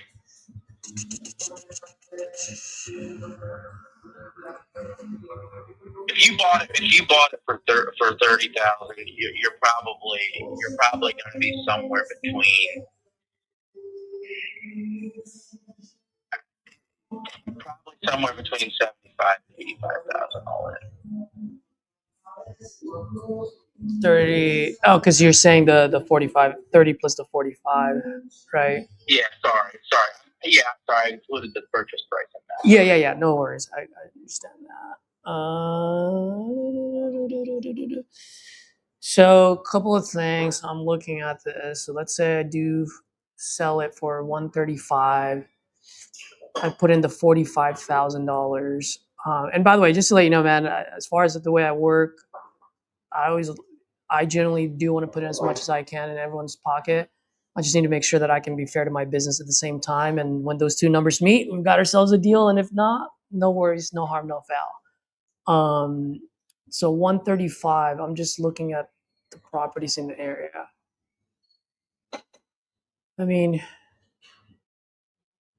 if I can get this thing taken care of at 45,000, I mean, is there any way you can do this like the 25 range?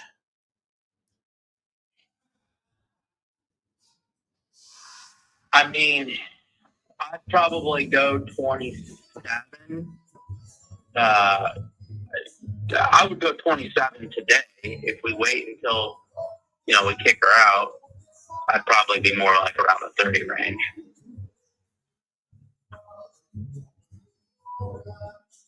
What if we do what if we do 27 and then we'll do we can do like a 30-day close on it. Let's say we close on it on June 20th, which at least, by the 1st, by the time they move out, or the 7th, that gives me 13 days to check the place out, make sure that they don't leave holes and rip things out of the wall.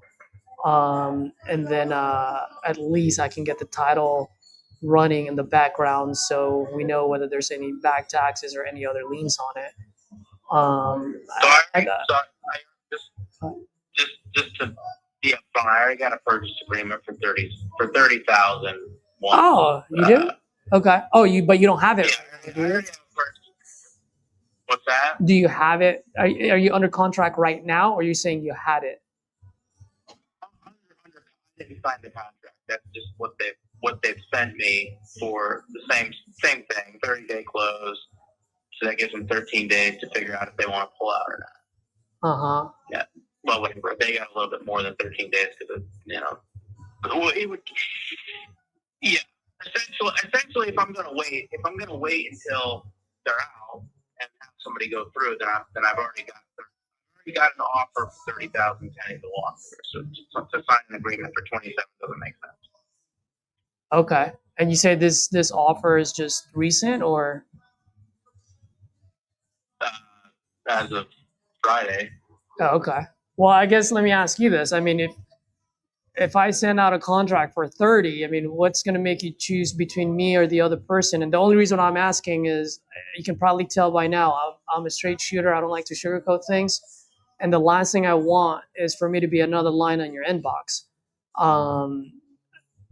So if you're gonna send me an offer for 30,000 to close in 30 days, I'm a pretty straightforward guy. I mean, I told the other guy, just like I'll tell you, if I get another better offer before, then I'll tell you, and it is what it is. But kick him out for the same offer. So like, if you said, because I'm rolling the dice, he could come through and say, no, I'm only going to do it for 25 after he gets in it, right?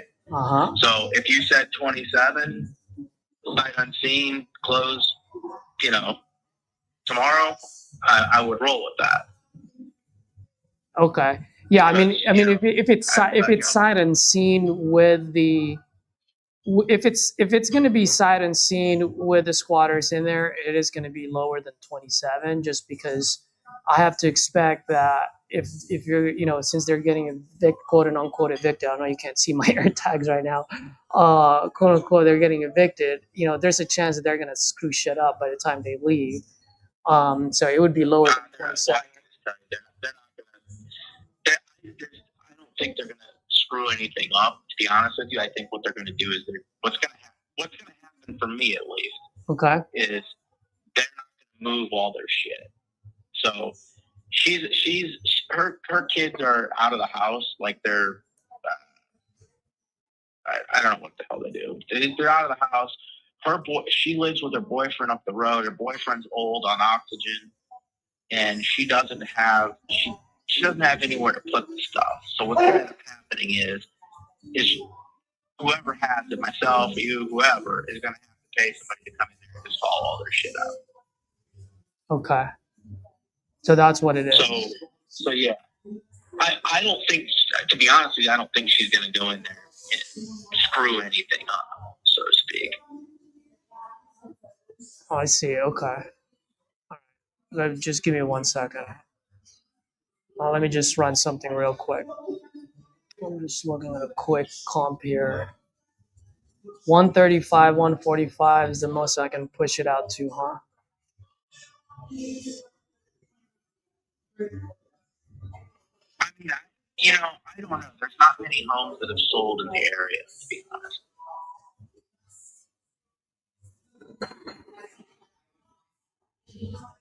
And it's 1900 built, right?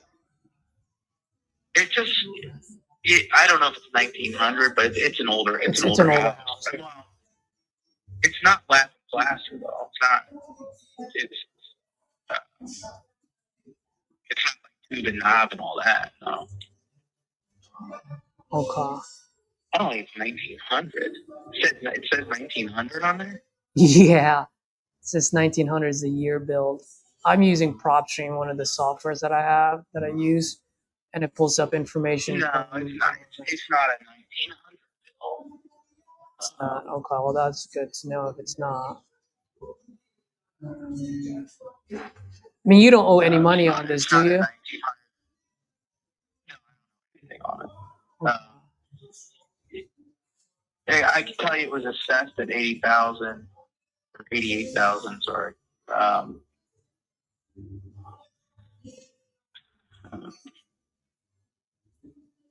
I mean, I have insurance on it and everything current, so it's not like, Mm-hmm. if she were to do something crazy. Yeah, I mean, if I buy this sight unseen and I close on it as soon as title clears, so usually I'll do like a 14-day close. If it closes, if title shows up in 7 days, I'll close on it too. It doesn't matter. So it'll be 14 days or sooner. If it's sight unseen, I mean, I'm probably gonna ideally in a perfect world, I would like it in the teens, but I can probably push it to 20 just to help out. But that would be sight unseen with squatters in there. Yeah, no, I'm sorry. That could, the lowest I could go on site would be 25, to be honest. But I can't do it. So 25 is the lowest. Money at that point. 25 is the lowest you would go for that. That's correct. Well, let me ask you a quick question. If I can make that 25 work for you, sight unseen with squatters in there, do you care where the money comes from or who it comes from as long as it gets to you?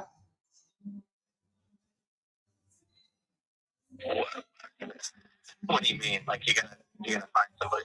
Like you just want to take the purchase contract? You just want to have the contract and then flip it to somebody else? Yeah, I mean, if it's because, like I said, in order for me to be the end buyer, I needed to be like in the teens to 20. But I do know a few folks that I've done a lot of business with over there, and they're a little bit more of a higher risk taker than I am.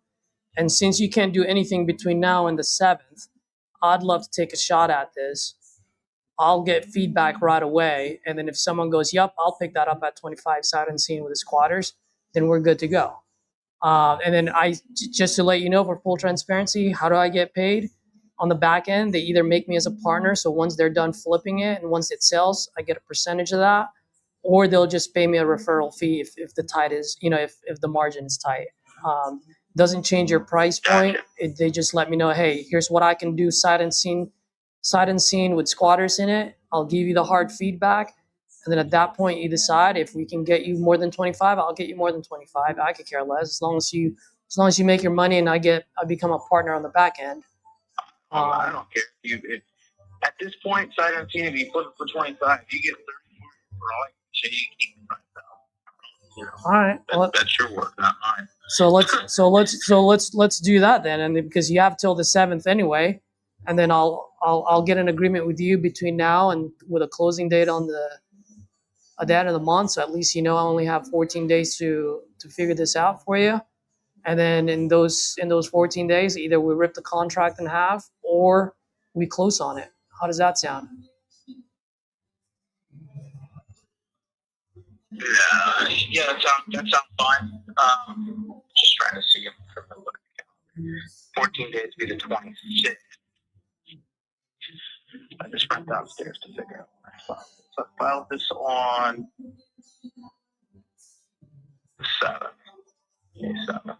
I just wanted to make sure I had the 7th correct. Because I had it in my head, but I just wanted to make sure I had the paperwork. So, yeah, so that would be 1, 2, 3. Yeah, so you're looking at about, oh, sorry, I said May, it'd be probably the 8th before we could do anything.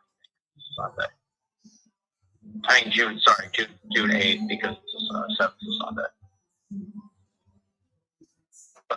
Oh, then that's perfect. So then, how's this? Just so that you know, I have that I'm under the clock. I'll just on my agreement, I'll just put a closing date on it on the 26th. So in that way, worst case scenario, let's say I don't find an end buyer until the 22nd or the 25th. At least we can, you know, if we need to extend it for a few days for them to close, then we can do that. And if not, like I said, we'll rip the contract in half by the 26th if I don't find anyone at 25. Yeah, I'm good with that. Okay, cool. What's your email address? JMJ.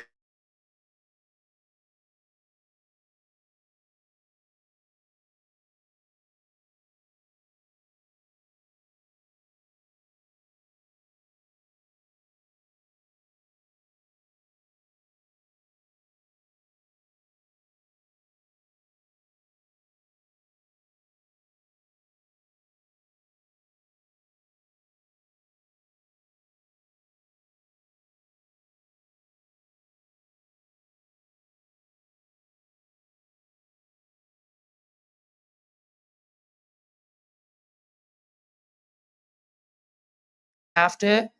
I'm sure you've seen plenty of agreements before. So, do you want me to give you a call back and quickly go over it with you from top to bottom, or you're good to go? No, I assume your contact info will be in the email.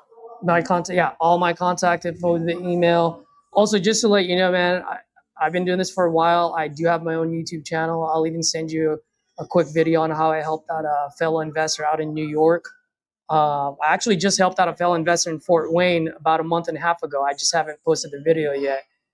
Very similar situation. So, um, you know, just want to let you know I am part of a huge community, and I tend to move deals within days. The guy from New York, his name is Frank. He tried realtors for 2.5 years, couldn't move in, and I was able to move it for him in 7 days. So I'll send all that info. Yeah, I'll send all that info. Yeah, I mean, I'm cool with it. Cool. And then so once I send it over to you, I'll email you the link to the agreement, and I'll text it to you as well, just in case that's easier for you to view on your phone. And then when do you think you'd be able to sign it so that I know when to start working on this? I mean, I'll have an answer for you by the end of the day. Okay, cool, man. So I'll just put that on the date, and then let's touch base later today, if not tomorrow, and we'll go from there. All right, sounds good. Appreciate it. All right, Jeff, you have a good one. You too. Right. Let's go, baby. Is Edward on the phone? Yeah, he is. So he probably has us muted. So that one is a good one, guys. ARV there. Top end would be 220. So he's saying 135, 145. So I believe the ARV there would be about 175, maybe 190. The reason why I say that is because the house and the subject property and the comp that I have looks very much similar. The only difference is the one that I'm looking at is 1959, and his, at least on PropStream, it says 1900. So if ARV is 220, I'm probably looking at about 180 for a 1900 build. Nice.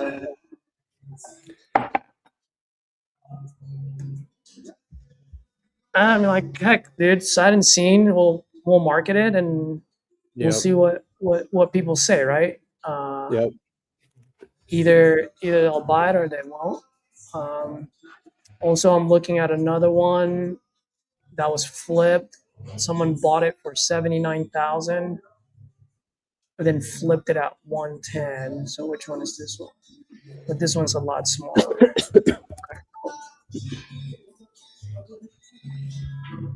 I like it.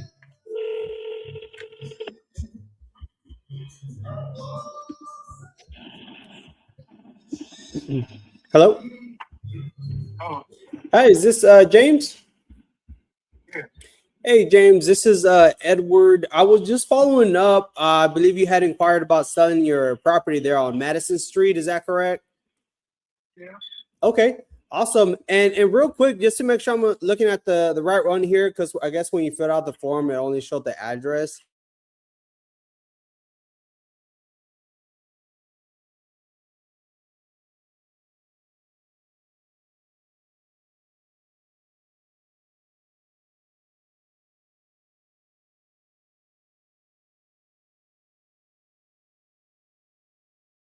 Here.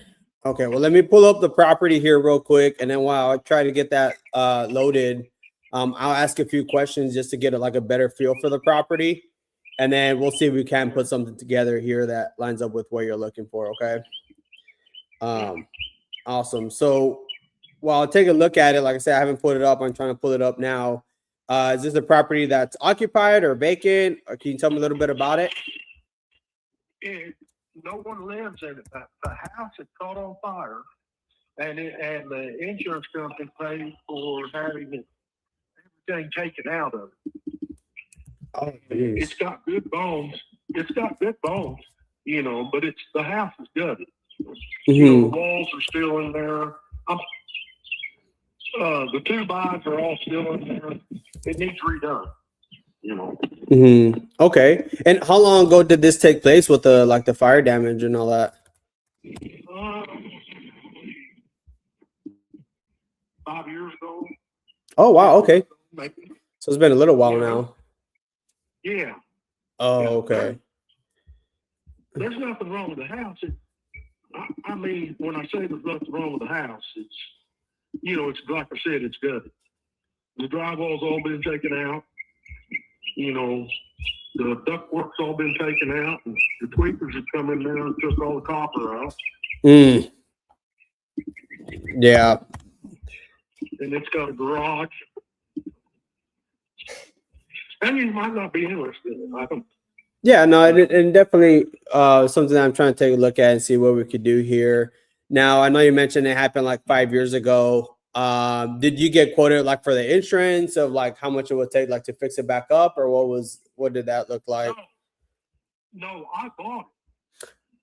Oh, you bought it like that. I bought it like that. I had another rental right there by it, and then I was gonna fix the house back up and rent it out. Oh, I see. Okay. And what happened? What kind of changed the plans there?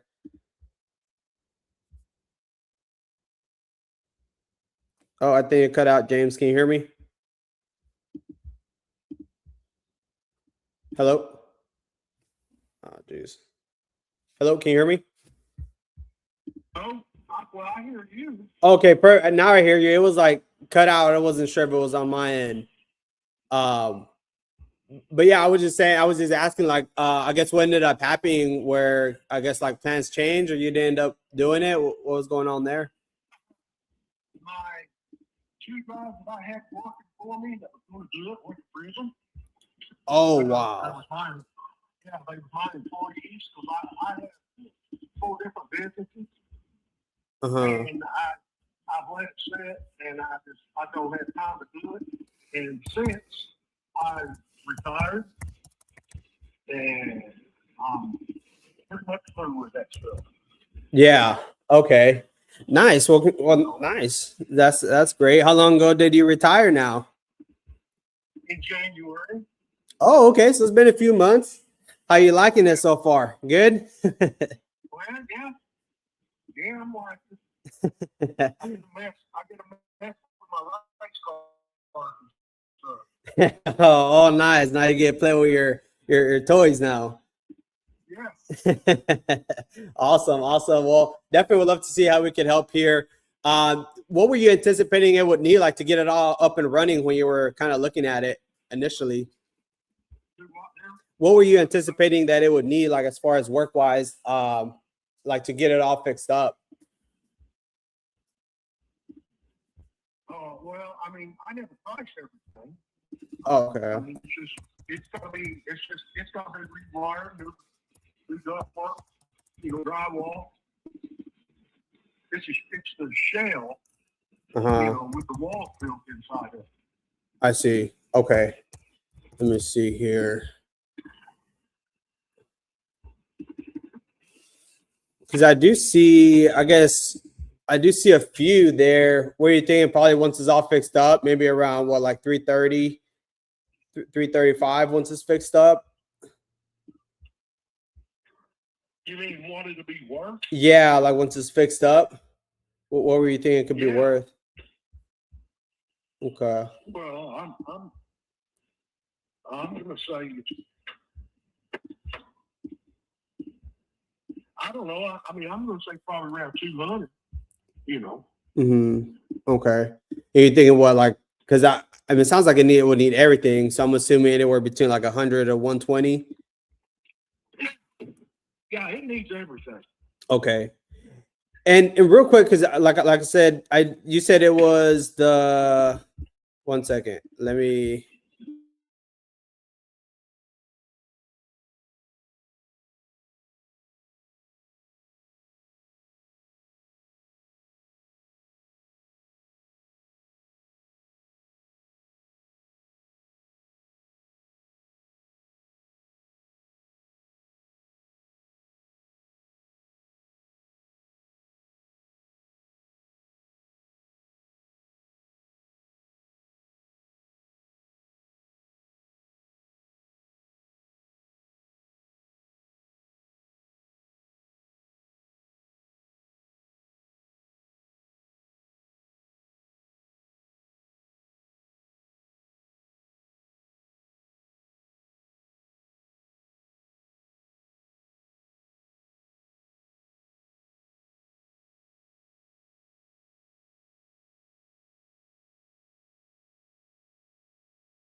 Okay. And how much is that including with it?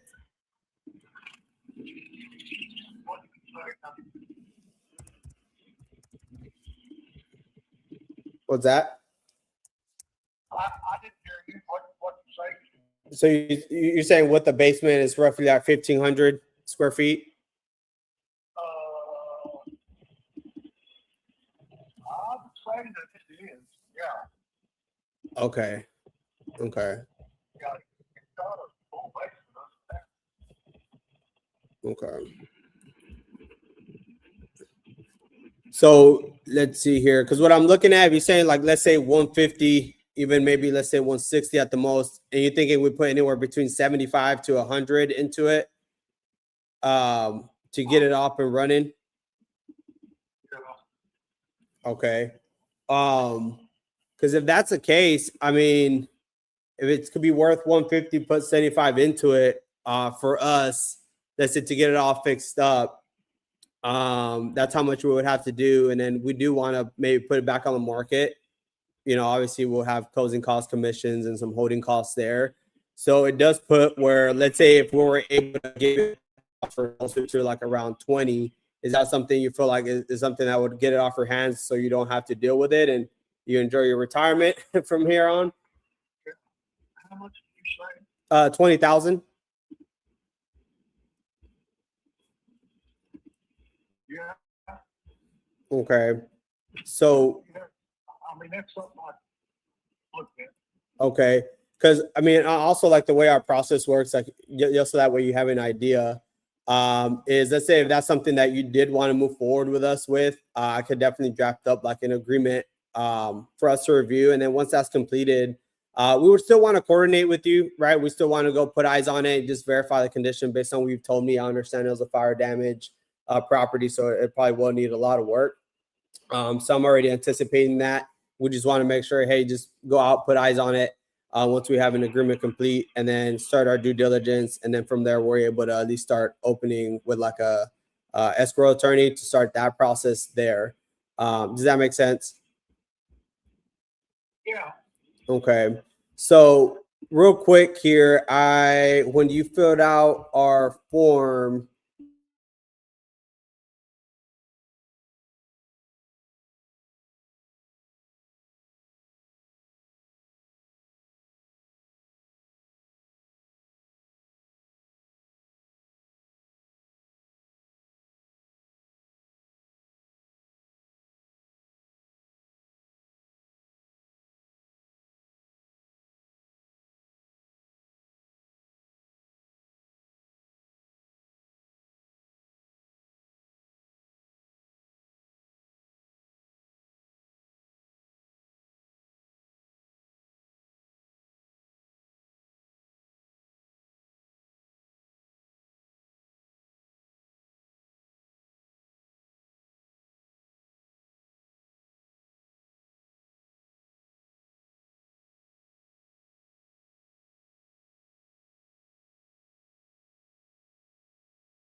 Looks like it's a 2-bedroom.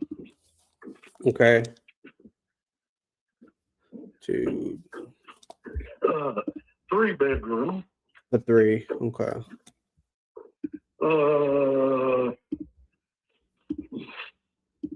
I see one bathroom upstairs. Mm-hmm. It's a 3-bedroom with one bathroom upstairs. 331. Okay. So that does, okay. So it is a little bit different than the other one, than the other address. And okay. Well, I'm glad that we got the correct address now. So that way I'm looking at the right property. Cause I was looking at another one. I guess it does change the values there. Okay. Let me see here. I still want to see what I could do here for you. Let's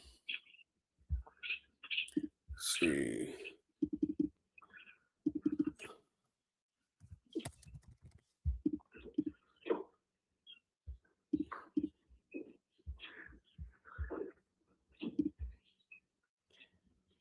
Okay.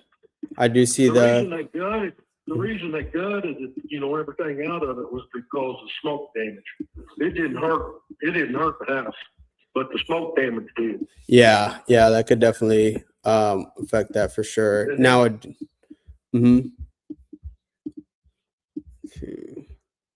okay, you said it had a garage right in the back there.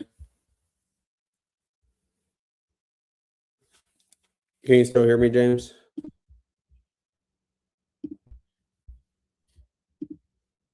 Hello? Yeah, I can hear you now. Yeah, okay. Okay. Let's see here. Thinking on this one, I do apologize because I was looking at the other address you initially gave me on this one. On this one, we could still be fairly close to that, but it'll be more around 10,000, just based off the area. It does change a little bit significantly there. However, is it still something that you feel like would still help out and kind of get this off your hands if we could still make that work for you?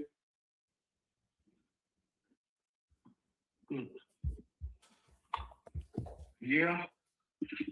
My wife want me to get rid of it. Oh, yeah, I hear you there. You gotta make the wife happy, you know. Yeah. Okay, here's what I could do then. Let me just update that addresses since it is.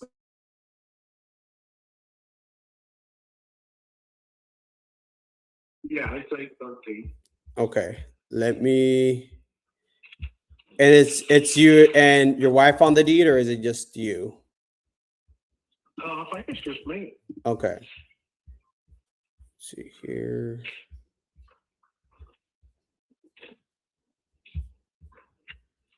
Okay, bear with me. Let me pull this up here. How's your day been going so far? Do what? I say, how's your day been going so far? It's going all right. Going? I just pulled one of my motors out of my drag car and put a tab it redone. I'm getting ready to pull another one. Nice. And you're okay if we put a closing for 30 days or sooner? Yeah. Okay. There's no like liens or any taxes owed on it or anything like that? No. Okay. Nope.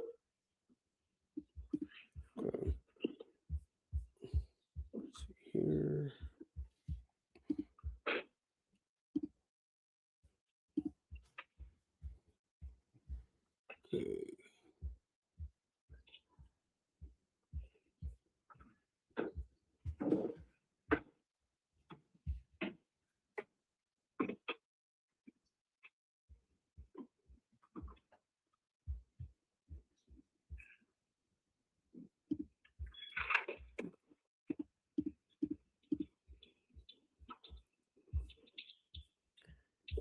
Okay, you should.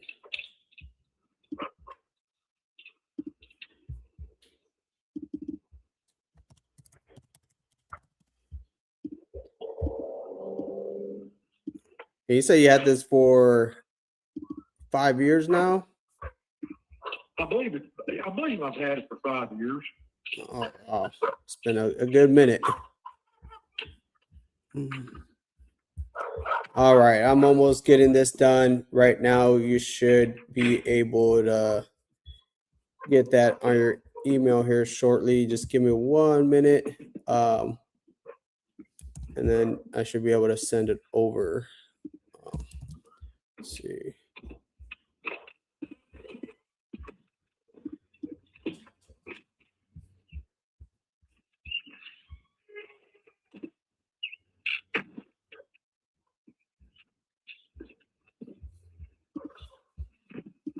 Okay, perfect.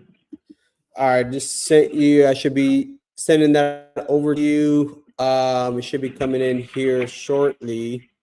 And then if you're able to pull it up, that way I can at least go over it with you just to make sure everything looks clear there, make sure the address is on there correctly and everything. And then if you have any questions, I could answer it here while we're on the phone.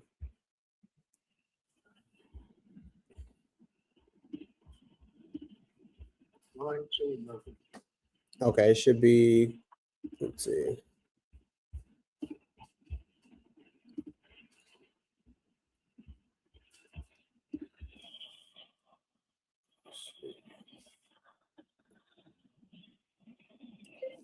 Hey, Caesar, you should be getting an email.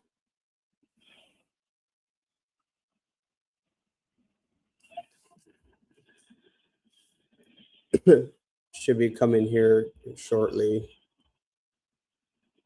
You could check your inbox, or sometimes it may go through spam sometimes. So it'll be coming in. You'll see it'll be coming in through Caesar. That's my partner. You'll be sending that over, or it should be on your email coming from him. And what's the name of it? Caesar.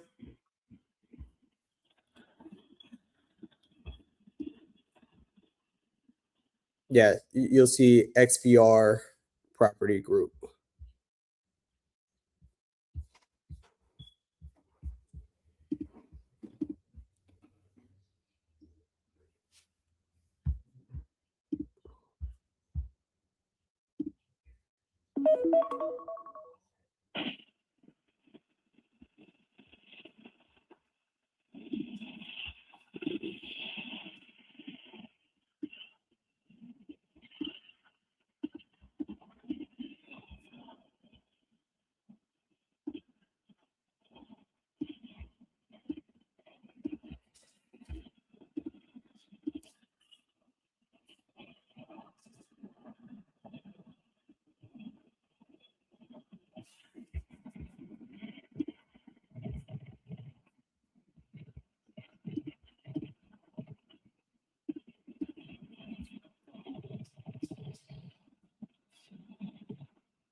Not yet. Okay. Let me see. Perhaps I could send it through text. Let's see. Yeah, one second here. Hey, Caesar, where do I get that link? Because I just sent it over to his email. So if you go to the contact level, you know where it says documents, you know where you put the notes under documents, click on it and then view it, and then there should be three dots, and you should be able to resend it, Contact. or go back to your contracts and resend it to them. Okay. Contracts. So if you go to contracts and then click on waiting for others. Okay. Yeah, I'm here. Oh, share via Yeah. link. Okay. You send his Waiting. copy. Yup. Okay. Got it. Hold on. Where is it? Share via link. Yeah. The one on Madison, right? Yep. Madison. Yup. And then just copy. Yup. That's the best way. Are you able to receive text right to this number, James? Okay. Here's what I do. If it makes it easier, let me send it through text, because it should be in your email. If you'll see, I can send it through text. That way you can at least be able to view it through there. So let me do that, and then let me know if you receive it. 1 second. Sometimes it makes it easier.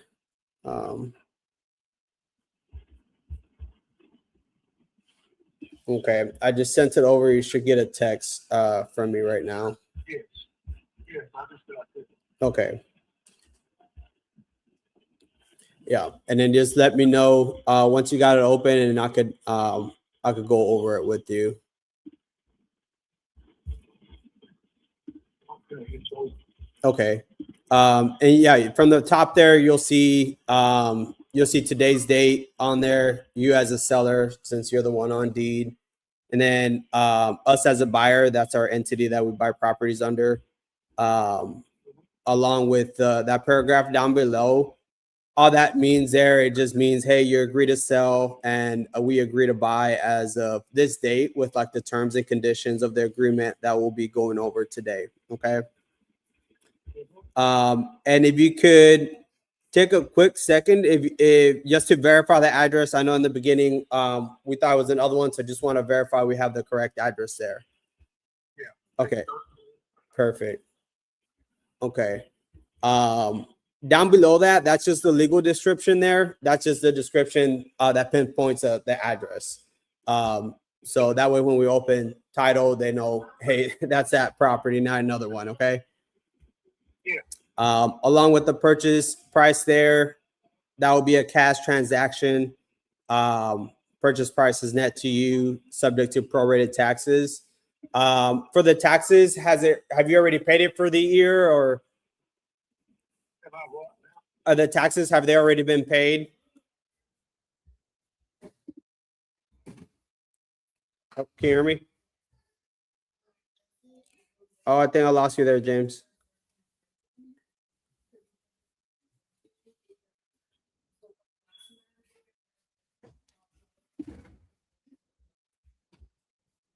Hey, James, can you hear me? Oh, there you are. I hear you. Okay, I don't know why it keeps cutting out there. But yeah, I would just saying for the taxes there, like if you have already paid them for the year, you'll get a credit back for that. So yeah, that would just either be prorated or you'll get a credit back if you already paid this year's taxes is all. Okay. Yeah. Okay.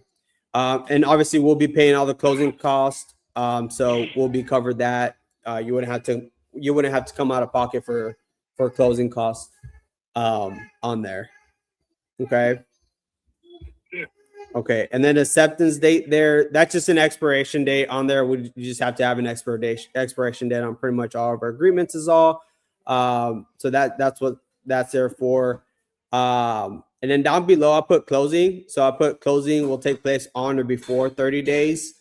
So if everything's clear, we're good to go. We could close much sooner than that. Okay. That just gives us some buffer room if we need it. Okay. Yeah. Awesome. Title company, I put TBD. So all that stands for is to be determined. So we'll definitely be paying all the closing costs. So we'll shop around for a better rate. And then also just to make sure, hey, we work with the title company that'll get it, done a lot quicker, which we have several relationships for that. So we'll just leave it TBD on there, to be determined on that. Okay. Now, down below on there, you'll see where it says pictures and access, right? It'll say pictures. Yep. Yeah. So on there, all that means, as long as we, we're able to get access to the property, just to, put eyes on it, just do our quick inspection for like proposals of work. That's it, right? We need access. If you have pictures that you can send us, I know you mentioned you're out on the property, so if you can send us pictures, or if you already have pictures, that would definitely help and expedite things. Okay. Yeah. Perfect. And then inspections, that just reiterates the previous paragraph there where I said we would just need access to the property to conduct, our walkthrough is all. Okay. Yeah. Yeah, and then down below that, I always like to go over this one where it says renegotiation based on condition. I know sometimes folks get alarmed just because they hear renegotiation. So I always love to take the time here and go over that. So all that means is, like, let's say if some major issues may arise, aside from what you already told me, you mentioned, I mean, it's a fire damage property there. So I understand that coming in. But if it's like, hey, the house is not even there or something crazy like that, or something that we just didn't anticipate, then at that point, I mean, we could just discuss further if we need to, let's say, extend closing or perhaps like a revisit price. But you always have the right to say yes or no at that point in time. Does that make sense? Yeah. Perfect. And then along with that, the upcoming part is just standard wording for every real estate agreement where it says occurrences on there, just meaning there's not any liens or perhaps judgments that could prevent or delay the sale. And if, let's say there is, the seller is willing to work with us to kind of clear those up and be able to provide any documents or payoff if we need so. Okay. Yes. Perfect. And then risk of loss, that on there, it's just if some like natural disaster happens for whatever reason, and like kind of drastically changes like the condition of the property prior to closing. Obviously we can't be held liable for like the agreed price if it's not in the same condition, which I mean, how worse can it get, right? So yeah. Prorations, we did go over that with the taxes. It will just be prorated, and if you already paid this year's taxes, you should get a credit back at closing. Okay. Okay. Perfect. Well, I haven't paid 26 taxes because they ain't come out yet. Yeah. Okay. 25's in 26. Okay. Well, yeah. Then that should be fine. That would just be prorated, and that should be taken care of at closing. So that should be good. Yeah. That should be all good there. And then down below, you see where it says defects. Yeah. Okay. So all that there is just saying like, hey, the seller acknowledges there's not like any, there's no known like hazards or like code violations or anything like that may affect the value of the property aside from what you've already told me about it being, fire damage property. Yeah. Okay. Yeah. Yeah. Perfect. And then down below, it'll say assignable contract. So that just means it gives us flexibility as a buyer just to assign or work with like another party if desired to help facilitate the purchase process. So it doesn't change anything for you. It's just more for us to be able to facilitate the process and get it done for you in time. Okay. Perfect. And then almost there, almost done here. It will be no judgments. Just pretty much just goes over there's no like legal judgments or bankruptcies against the property, or that there's not going to be any new loans or liens added to the property from this point on. Yeah. No. Yeah. And then yeah. Awesome. And this part here is the easiest one to explain. This just means when you have the cash, we get the keys. Okay. Okay. Perfect. Well, there ain't no key. Well, we'll get that. We'll own the house. Yeah. At that point, once you get the cash on there, and then governing law in Illinois, since the property is in Illinois, on there, and that'll be that. And then underneath the last part there, you see where it says time is of the essence. Yes. Perfect. So all that just means is as long as we just maintain clear communication through like the process, so we can like work together, get any action, like any actions needed, like completed just for us to close on time. So as long as you just keep maintaining communication and, I'll be keeping you posted throughout the process, we should be able to close on time. Okay. Perfect. And real quick, as far as access, how is access like would we happen to have a lockbox there, or how would that work? Like if we would want to do a walkthrough on it. You mean to go in to look at it? Yep, correct. Just go in to look at it. Okay. Oh, you said there's no key, right? So just open. Yeah, there ain't no key.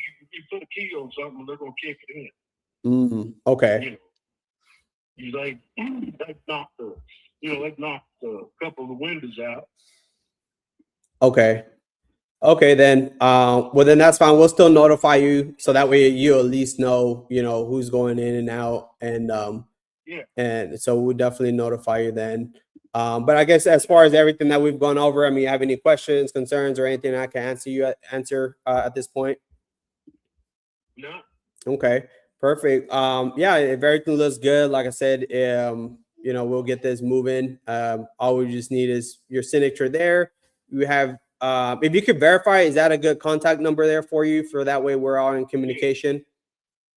Yeah, that's the only way to get a hold of them. Okay, perfect. So yeah, you would just sign there, date, and then once that gets completed, we would want to start the process there. Moving forward, obviously, the next step from there would want to be coordinate with you for us to do a walkthrough, which we should probably, if it's not this week, like we would have to get in contact with some of our guys that are out there and get a hold of their calendars to see what their availability is like this week. So hopefully we could get a walkthrough to this week, if not by next week, and we should be able to get things moving forward from that point on.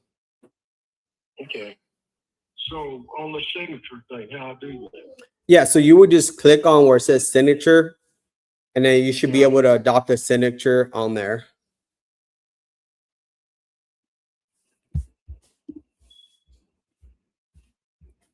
Accept and sign. Mm-hmm. And the day is the 12th, right? Correct. Yeah.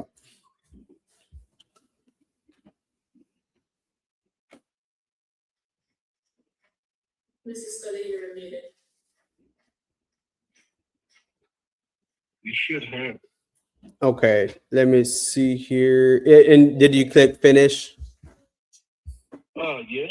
Okay. Let's see here. Okay. Did you receive a copy, like a notification on a copy there? I'm not very computer. Hey, Caesar, did you get the copy that he signed? Oriented. So what are you talking about? Okay. Yeah, it would just once you sign it, either on your email, you should get a copy just for your own record is all. On there, I would just double check here on my end just to make sure we got everything here. Okay, there I do see it here where you signed it. So yeah, you should receive a copy here shortly. That way you have for your own records. And like I said, from here on, we'll go ahead and start moving things forward and trying to get this done for you. And in the meantime, if you're able, I know you said you were at the property right now. If you could send me a few photos, like take a few snapshots of like maybe every room, and just so I can get a general idea of the layout, maybe some on the outside there. That would definitely be helpful and expedite things. Send to this number? Yes, sir. You can send it to this. You can send it to this number on here, the one I called you.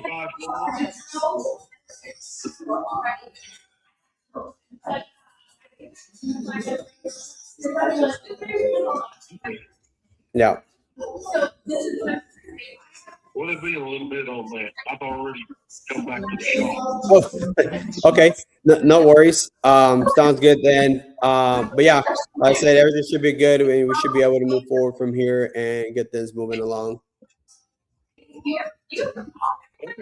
Awesome. Well, hey, I appreciate you taking my call, James. I look forward and getting this done here for you. Okay. Awesome. Bye. All right. So I did see he signed it there, Caesar. Yeah, I saw it too. We're good. We're good. Good. Man, that was a little bit rocky from the beginning because he was giving me a different address. And I was like, oh, dude, I see like threes in there, like 350s. I was like, and he gave me another one. And I'm like, oh, so, but yeah, hopefully. Nice. Bro, this is looking good. Yeah. I have a good amount of people up here now, so I'll definitely cut this off. That being said, I mean, folks that are watching, I just want you guys to understand, like, Edward and I had we were off YouTube, but we kept calling yesterday and last night. Edward and I were like, all right, dude, get some good night's sleep. Tomorrow morning, we're going to go balls to the wall. Mm-hmm. And we got to get as many signed contracts as we can. So that way we have a chance of getting paid in May. And so yes. Oh, Edward, do me a favor. That's one thing that I didn't say too. So since we're pushing to get paid in May, should probably put on the closing date to be 14. May 20, yeah, 14 days, 30, yeah. Because when we see that, then the end buyer is going to be like, oh, well, I mean, we I can still have close 2 time. weeks. You still have Okay. time. Yeah. Okay. So not only is it on the mental, but push it out because we can always extend it if we need to. Okay then. Right. Yeah, then Right. yeah, I'll start doing that. Now, if the seller goes, yeah, like we need to close in the middle of June, or then obviously, like don't push it, right? But just be like, hey, like we're gonna try to close on it, but if we can push this like at the end of the month, would that help? Yeah, great. Hey, look, I'm gonna put it just so that you know we have the incentive to close on this. I'm gonna put it in closing date of end of May. But worst case scenario, if we have to, we might just have to extend it for a few days. Right. You know what I mean? Yeah. And then just do it that way. Okay. Cool, but overall, dude, that's awesome. Yep. Let's see. And folks, this is how manifestation works. Oh yeah.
Okay, let me call this guy.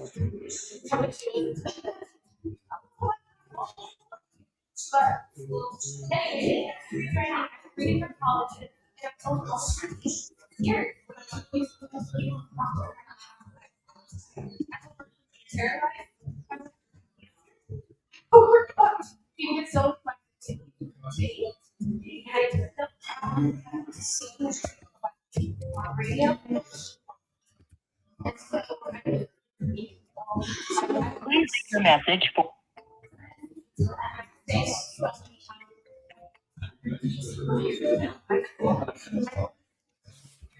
Please leave your message for.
Hi, hello, is this Fatima?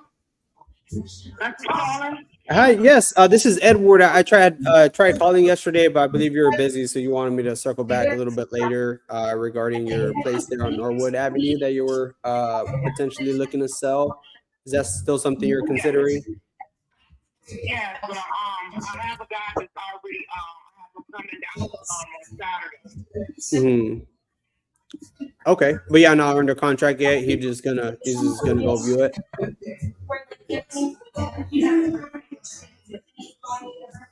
Can you still hear me? Hello? Hello? Hello, can you hear me, Fatima? Yes, I'm here. Can you hear me? Oh yeah, I couldn't hear you. It was I don't know what happened there. But yeah, I'm at work. oh, Yes, I'm at work. I'm a truck driver, so you probably can't hear me because I'm in between these trailers. But no, I have a contract. A guy already set up a contract for us. We're gonna look over it today, and he's supposed to come out on Saturday to look at the property. okay. So if he decides that he don't want to, well, first of all, did we ever talk about how much I'm looking for? No, we didn't really go over anything. Okay, I'm talking to a lot of people, and that's why I'm trying to set them up, set everybody up. Oh. I'm trying to set everybody up fair. You know what I mean? Right. You know, but I also want them to be fair with me when it comes to, okay, I'm only doing a 5-day, meaning he only has Saturday to have his contract to come out and look at the property, and then on Monday he decides whether he's yay or nay wants it. And then if he don't, then I go to the next one. You understand what I'm saying? I'm not trying to do a 30-day contract, a 15-day, nor a 14-day. Yeah, you just want to do a due diligence and be like, hey, they're ready to go, move on. Right, exactly. Okay. Right. No worries. Okay, well, I definitely would love to see what I could do here to see if we can make something work. How much were you asking for it? I was asking $20,000 for it. Okay. Okay, let me pull this up here real quick. While that's loading, I'll ask a few questions just to get a better feel on the property. And then I'll see if we could put something together here that lines up with what you're looking for. So right now, is like the house occupied or empty right now? Could you tell me a little bit about it? It's empty right now. They actually rehabilitated because it's original. It's from my grandfather's inherited. It's from my grandfather to my mother, and my mother's son passed away, and it's to me. So I'm just trying to get rid of it because I own another property on the same block, but I'm not getting rid of my house, the house that I was born and raised in. Right. So everything has to be done. Last time we know is the furnace work, the water copper as far as the piping, because we never changed. So everything's original. The roof is about my husband, because my husband does contract.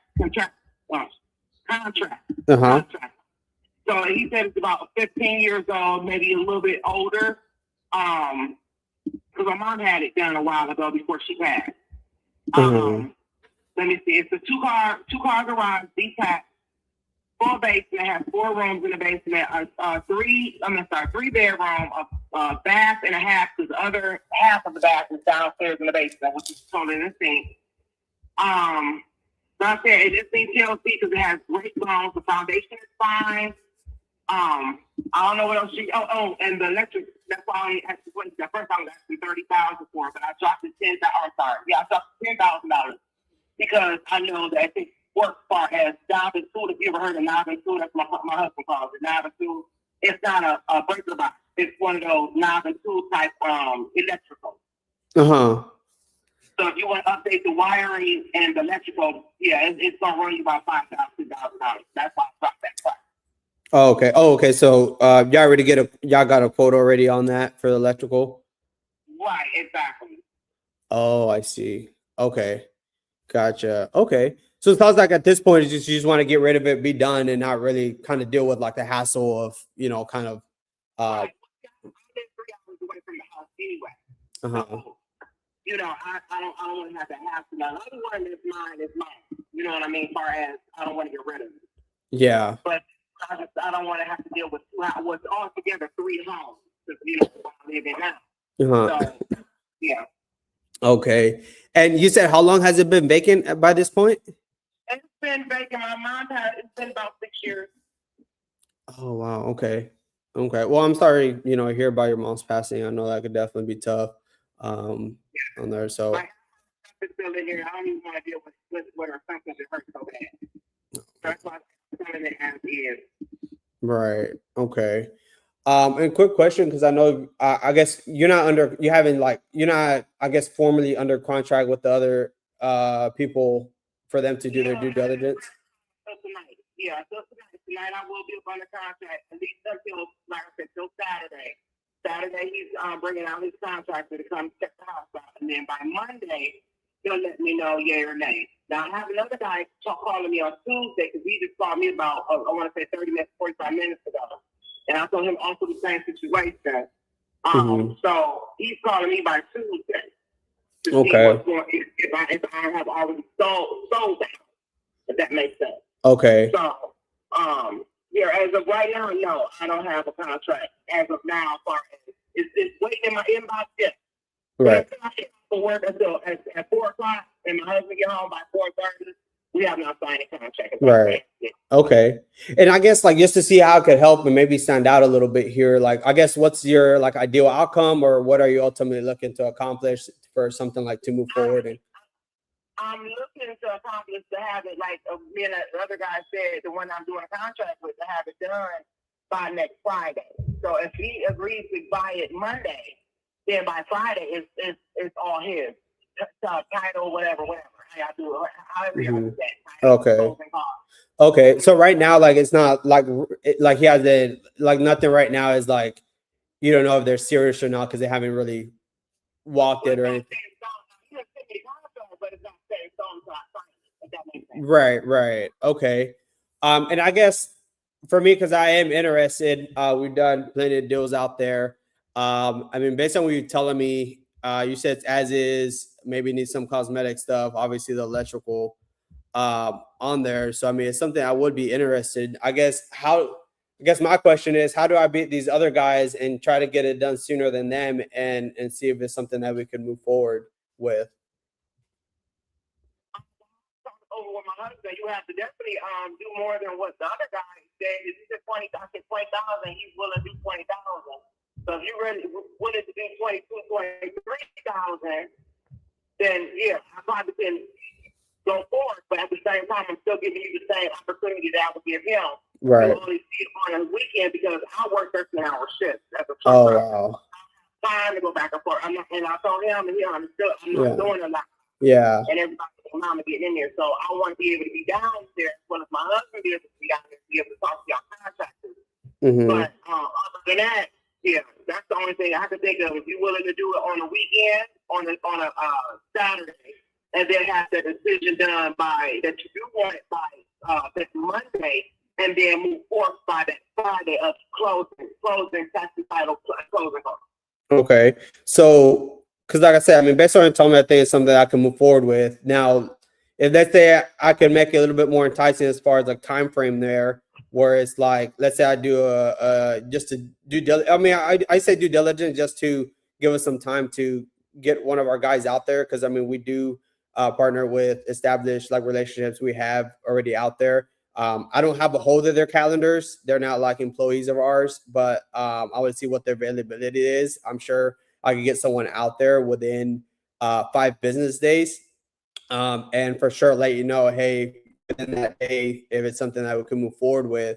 The only thing I would need is obviously before I do that and kind of spend the time and resources on doing that, I would just have to have at least a preliminary agreement for me to start that process. Because last thing I want to do, because like you said, you already have other investors. Obviously, I don't want to do all the legwork if it's something like, hey, let's say we do move forward, but you end up selling to somebody else. But also understand where you're coming from. We could get it done fairly quickly. So that way, we're not delaying anything there. So I guess my question to you, if I could come up a little bit more than they're giving you the 20, is it something you feel like we could work with and see if we could get somebody out there within, let's say, 5 business days? And if everything looks good, we're able to close maybe before the end of the month. Well, the next Saturday I won't be not this Saturday. This Saturday, say because you said 5 business days. well, this Saturday, he already has someone coming up for this Saturday. You get what I'm saying? Right. So my thing is, if you could find somebody for this Saturday, yes, but next Saturday I will be available. Okay. You get what I'm saying? Well, then, yeah. Then that's where I would come in. It will be within that Monday, like the next. Okay, let me look at the calendar. Let me get it better for you. Yeah. I'm trying my best. I'm trying my best. Hold on. No, no worries.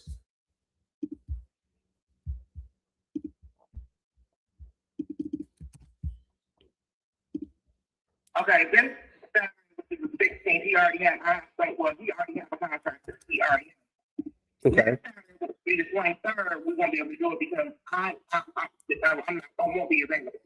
The 30th will be the next Saturday. But if you have to have somebody since the 20th, since I'm not going to be available for the 23rd and the 24th, you have 5 business days to get someone ready for that 30th. Or by Saturday, since. No, I can't do the 30th either. The 30th, I'm not available. That's so the 23rd and the 30th, I'm not available. okay. Okay, so I mean, the time available to get someone out there is by Saturday, then, right? This Saturday. Yeah. Okay. I'm thinking. Now, which I know people don't like to work on Sunday. That's why I said Saturday. But the 24th, I may can get off as well as my husband can get something together on the 24th. But that's on a Sunday. Mm-hmm. Okay. Right. So what I'm thinking is, because I mean, it's Tuesday. We still have some time there through Saturday. And worst case scenario, let's say we get someone out there Sunday, but I think we could maybe work something Saturday. And I mean, if it's something that could beat out these other guys for maybe a little bit more than what they're offering you than the 20, is it something that, let's say, we could at least have the shot at it to like move forward, do our due diligence, and everything looks good, then we move forward. If not, then I mean, you still have that backup offer, but you'll know by that day. So that way we're not delaying anything. You mean as far as Monday when he calls me back? Exactly. Yeah. And at that point, I mean, at that point, you were already having an agreement with us. So you'll know, like, hey, if we move forward, then we already move forward and get it done, and start that process. If not, then that's fine, because we'll just put the end of the agreement by Monday. So if it's something that, let's say, we don't move forward on, it'll be null and void that day, that day there. But if it's something, let's say, okay, we're ready to move forward with, then we could extend just to give us enough time to close for that before the end of the month. Oh, you're talking about to get somebody in on the 24th? Well, Saturday? I mean, Sunday? This coming up Saturday, because this is what you're saying, like, you're available this Saturday, right? Yeah, but I already got right. I'm already have that guy. So you want to make an appointment for somebody to come in that Saturday? Well, yeah, that's what I'm saying. Like, if I could get somebody out there by this Saturday, and then obviously we already have an agreement in place where I could pay you a little bit more than those other guys. So once we go out there, we verify everything by Monday, you'll know, or either by that day you'll know, and we move forward from there. So you just pretty much have us as, like you'll know by that time when we're moving forward. You know what I mean?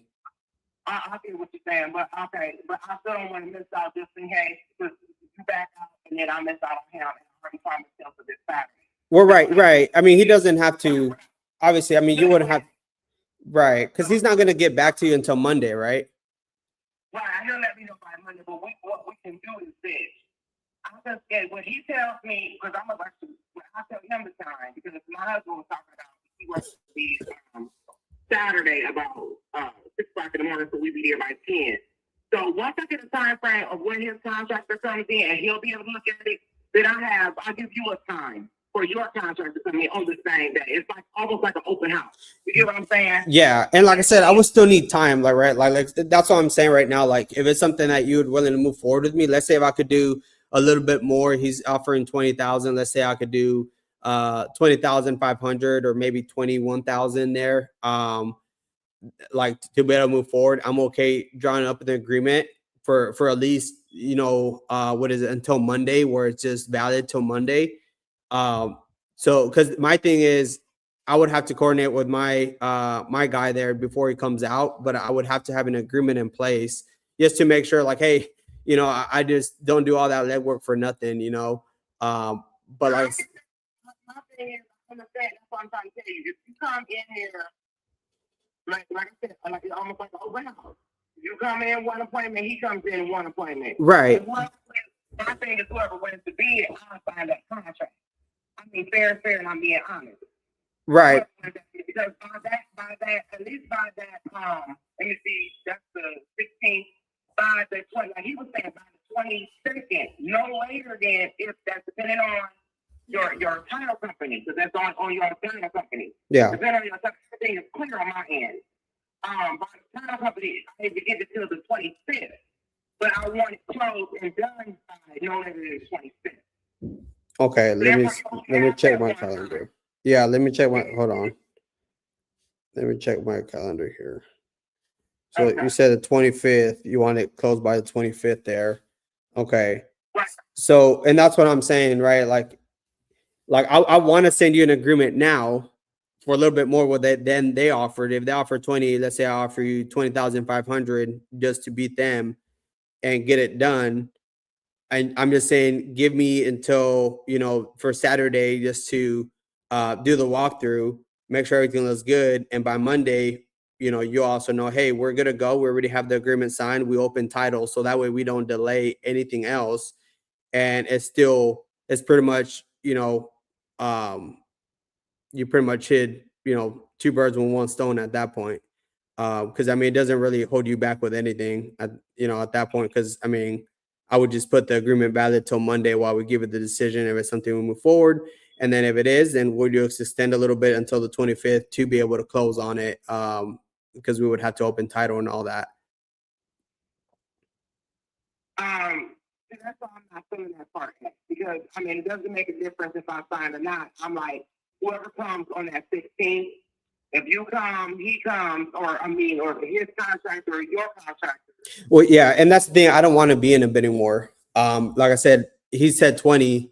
I'm saying like, I don't want to lose out because if you decide not to, and I already had him, and I'm just trying to keep good faith. Does that make sense? yeah, and that's what I'm saying. Yeah, and that's what I'm saying where I come in.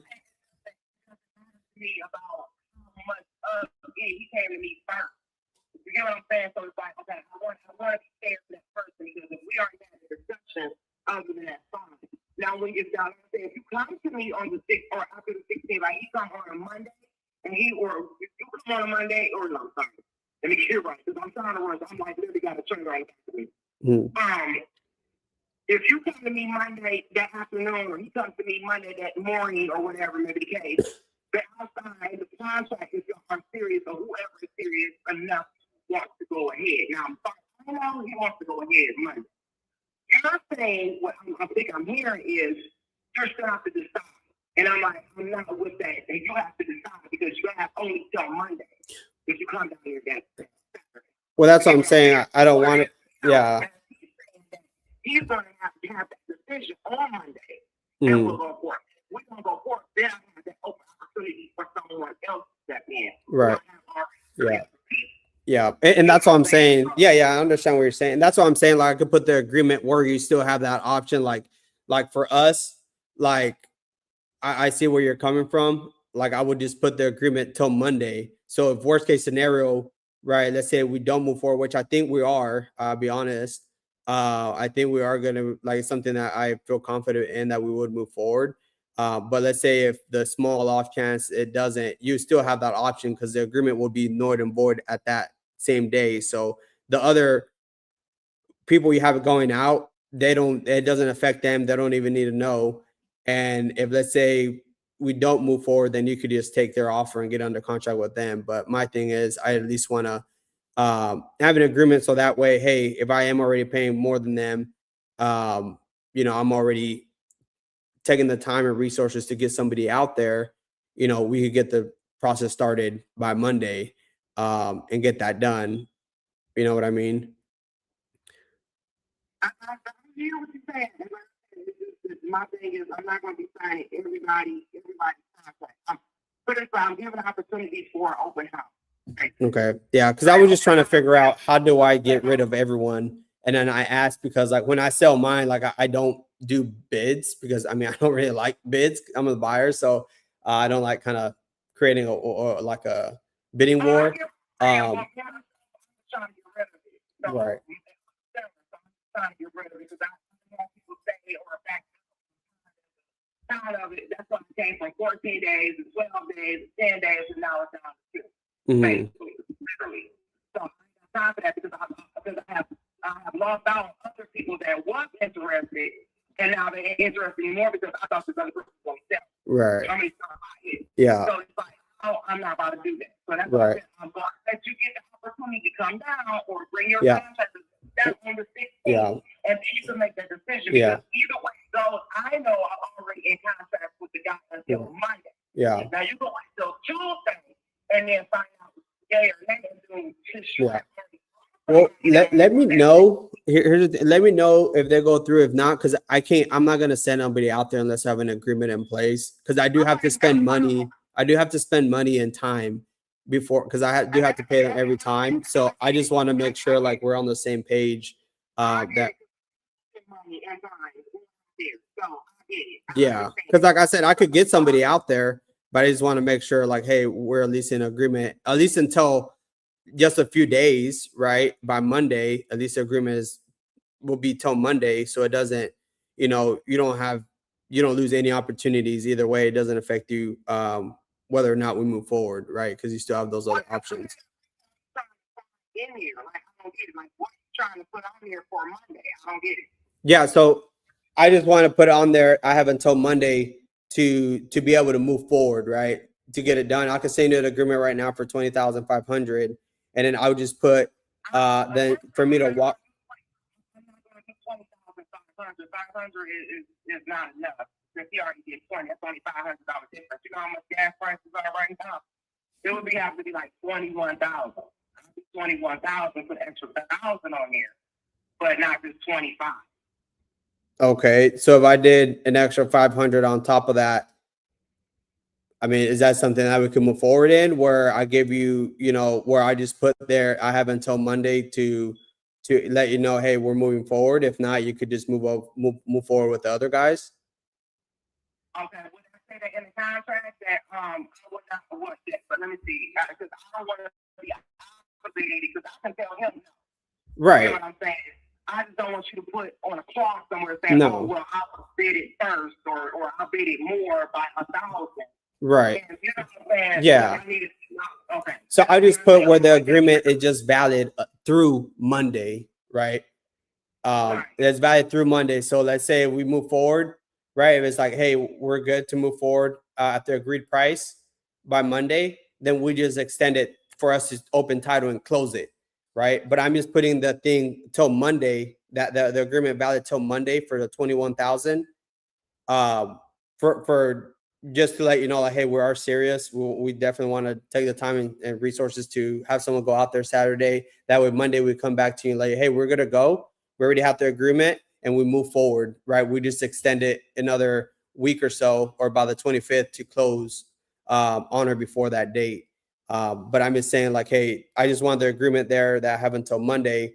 So just let you know, hey, I am serious to move forward. So let's say if I don't move forward on Monday, let you know, like, hey, unless I come back and let you know, hey, I can't go move forward. Then there's no avoiding. You move forward with the other guys, so it doesn't tie you down to anything. Right. Okay. So that's yeah, because like I said, I'd rather have two of y'all come out there at a time because I said my time is very valuable. Right. Yeah. And I agree. We're on the same page. Right. Okay. And so we'll go from here. So let me talk it over with my husband. Go ahead and if you want to take your time right now to draw up an agreement and then want to send that also to me today. Yeah. And, yeah. Okay. And what time would you and your husband be able to? That way I could send it. I could at least go over it. That way y'all have any questions, I could go over it, or I could add anything y'all want me to. Because I don't get off work until 4:30. So and you don't get off work until 5. So probably about 6:30. Around that area, give us enough time to get home through this crazy traffic. Okay. Then I'll give you a call then 6:30, and then I'll just send it over, and then that way y'all could look at it, and then we could go over it together. And then if everything looks good, then we can move forward. Or if y'all need something added on there to make y'all feel comfortable, then we could go ahead and get that done.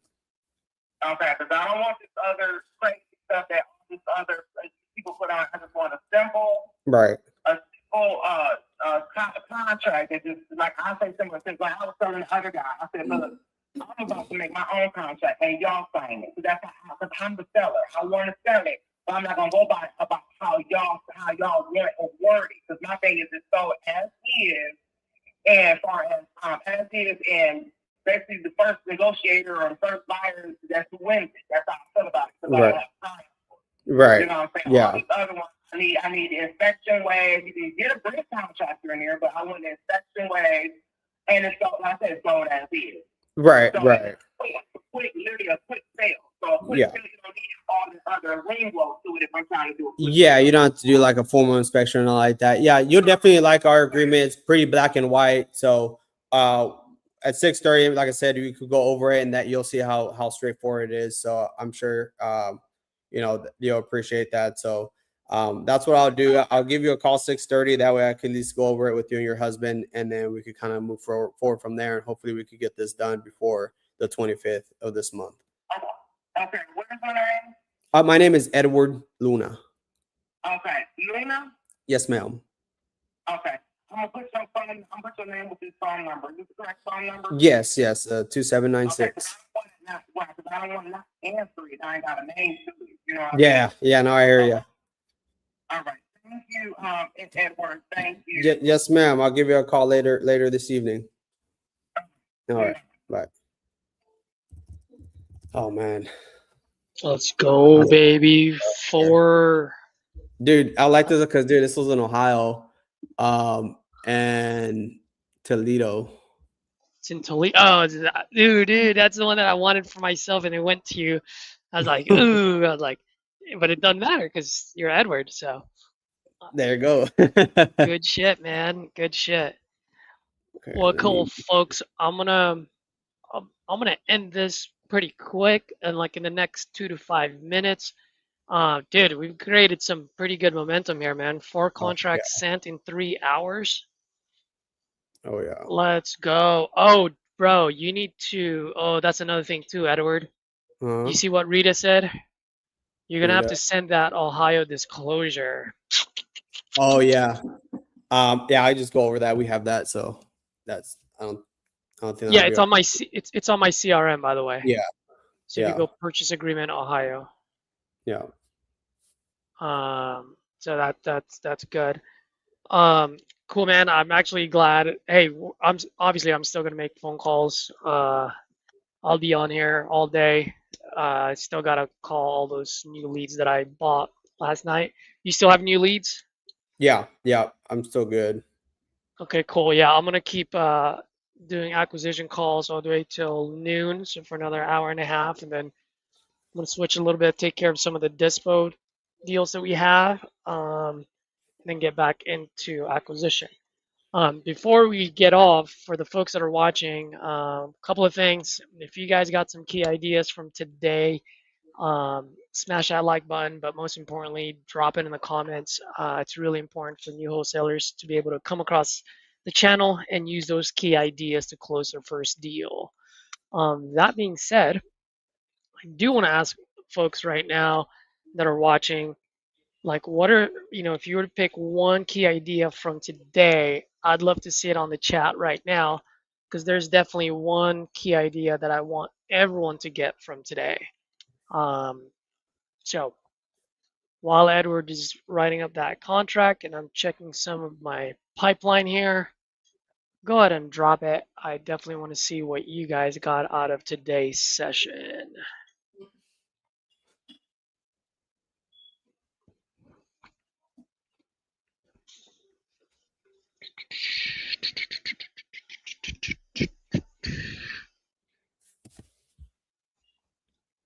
Man, either you guys are super duper quiet or we absolutely added no value today.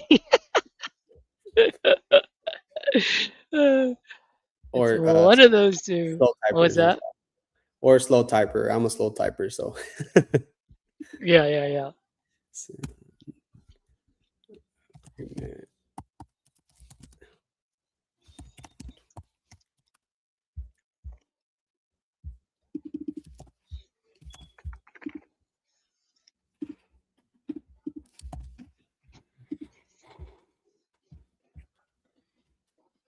Nancy. All right, cool. Rita, keep the momentum. It's the most important, especially when you're hot. Absolutely.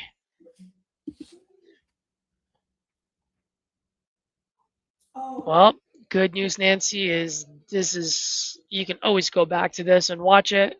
So that will be cool. But yes, what Rita mentioned, keep the momentum going.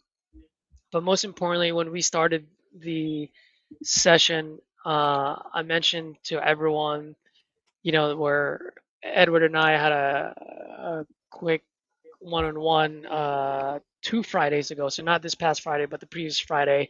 That's when Edward and I started working together. And I was telling Edward, I introduced an idea that he never, that he didn't think of before. And I was like, Edward, I don't know if you know this, but we only have like 7 more days to get paid in May. And it's like, what do you mean?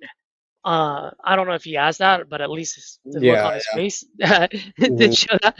So I was like, well, so the way I do it, once you know the sales cycle or the life cycle of a deal, then you can start playing games with your head and actually create sense of urgency and ultimately predict your income. And so what I mean by that was my month really is, instead of from the 1st to the 30th, my month is from the 12th to the 12th. So what I mean by that is today is the last day. If you look at the calendar dates, today's the last day that we can get a contract signed and potentially get paid for this month. Why? Because the 29th, which would be Friday, that will literally give us, uh, today's only Tuesday, right? So that will Mhm. give us 17 days to close, right? So end buyers, they can pretty much close as soon as title clears. With some folks can close within 48 hours, 72 hours. It's been done. And so this gives us the ability to just do that. And so the reason why it's so important, and I want to take a little bit of time before we log off here, is because once you have that in your mind, then now you end up creating sense of urgency. Now you're looking at your pipeline, you're looking at your contract sent that hasn't been signed. Now you're calling, you're giving them, you're doing one extra phone call just because you now have a target, right? Like a deadline in mind. You're looking at your offers made bucket to go, hey, like out of these 10 offers made, who are the ones that's most likely going to sign? Who are the ones that has the highest motivation, right? And so just by having that thought in your mind, you now starting to create opportunities that you otherwise wouldn't have seen or would have never taken advantage of because you did not have that sense of urgency in mind. Mhm. So it's just a way to create momentum out of thin air to manifest. And what RJ's, just commented on my post into you, which is compression of time, right? When you're compressing the time and creating that sense of urgency. So for me, that is really the key idea that I wanted to share with you folks is play games with yourself and know like, hey, like when's the last day that I can get a contract where I can still get paid this month? And when you do it that way, you front load it, and now you've got a higher chance of actually getting paid this month. And by the way, if none of those close this month, dude, a good chunk of them are going to close beginning of next month. And now you're going into the month, right, with a positive mental attitude because you've got a meaty, healthy pipeline going into June. Mhm. Um, so I know that was a bit long-winded. Edward, I don't know if you wanted to say anything, your comment on that. Yeah, man. I mean, everything you said, man, is good. Good mind shift. I mean, y'all saw it today. I was just trying to find, okay, which one's most likely. This one I should call. He just texted back. Look good. Let's do this one. Let me follow with this one. So you start prioritizing, the ones. Okay, these are most likely to convert, and uh, yeah, just a little mindset, a huge mindset shift. Even though it seems so small, it has a big impact on your results too. Yup, it's what I call the small hinges that swing big doors. It's Yeah. definitely one of those. All right, folks. Well, you guys have a good one. We'll hop on tomorrow, same time, same channel, day 23, 22 down, 78 more to go. Till next time, folks. Speed and volume, speed and volume. Let's freaking go.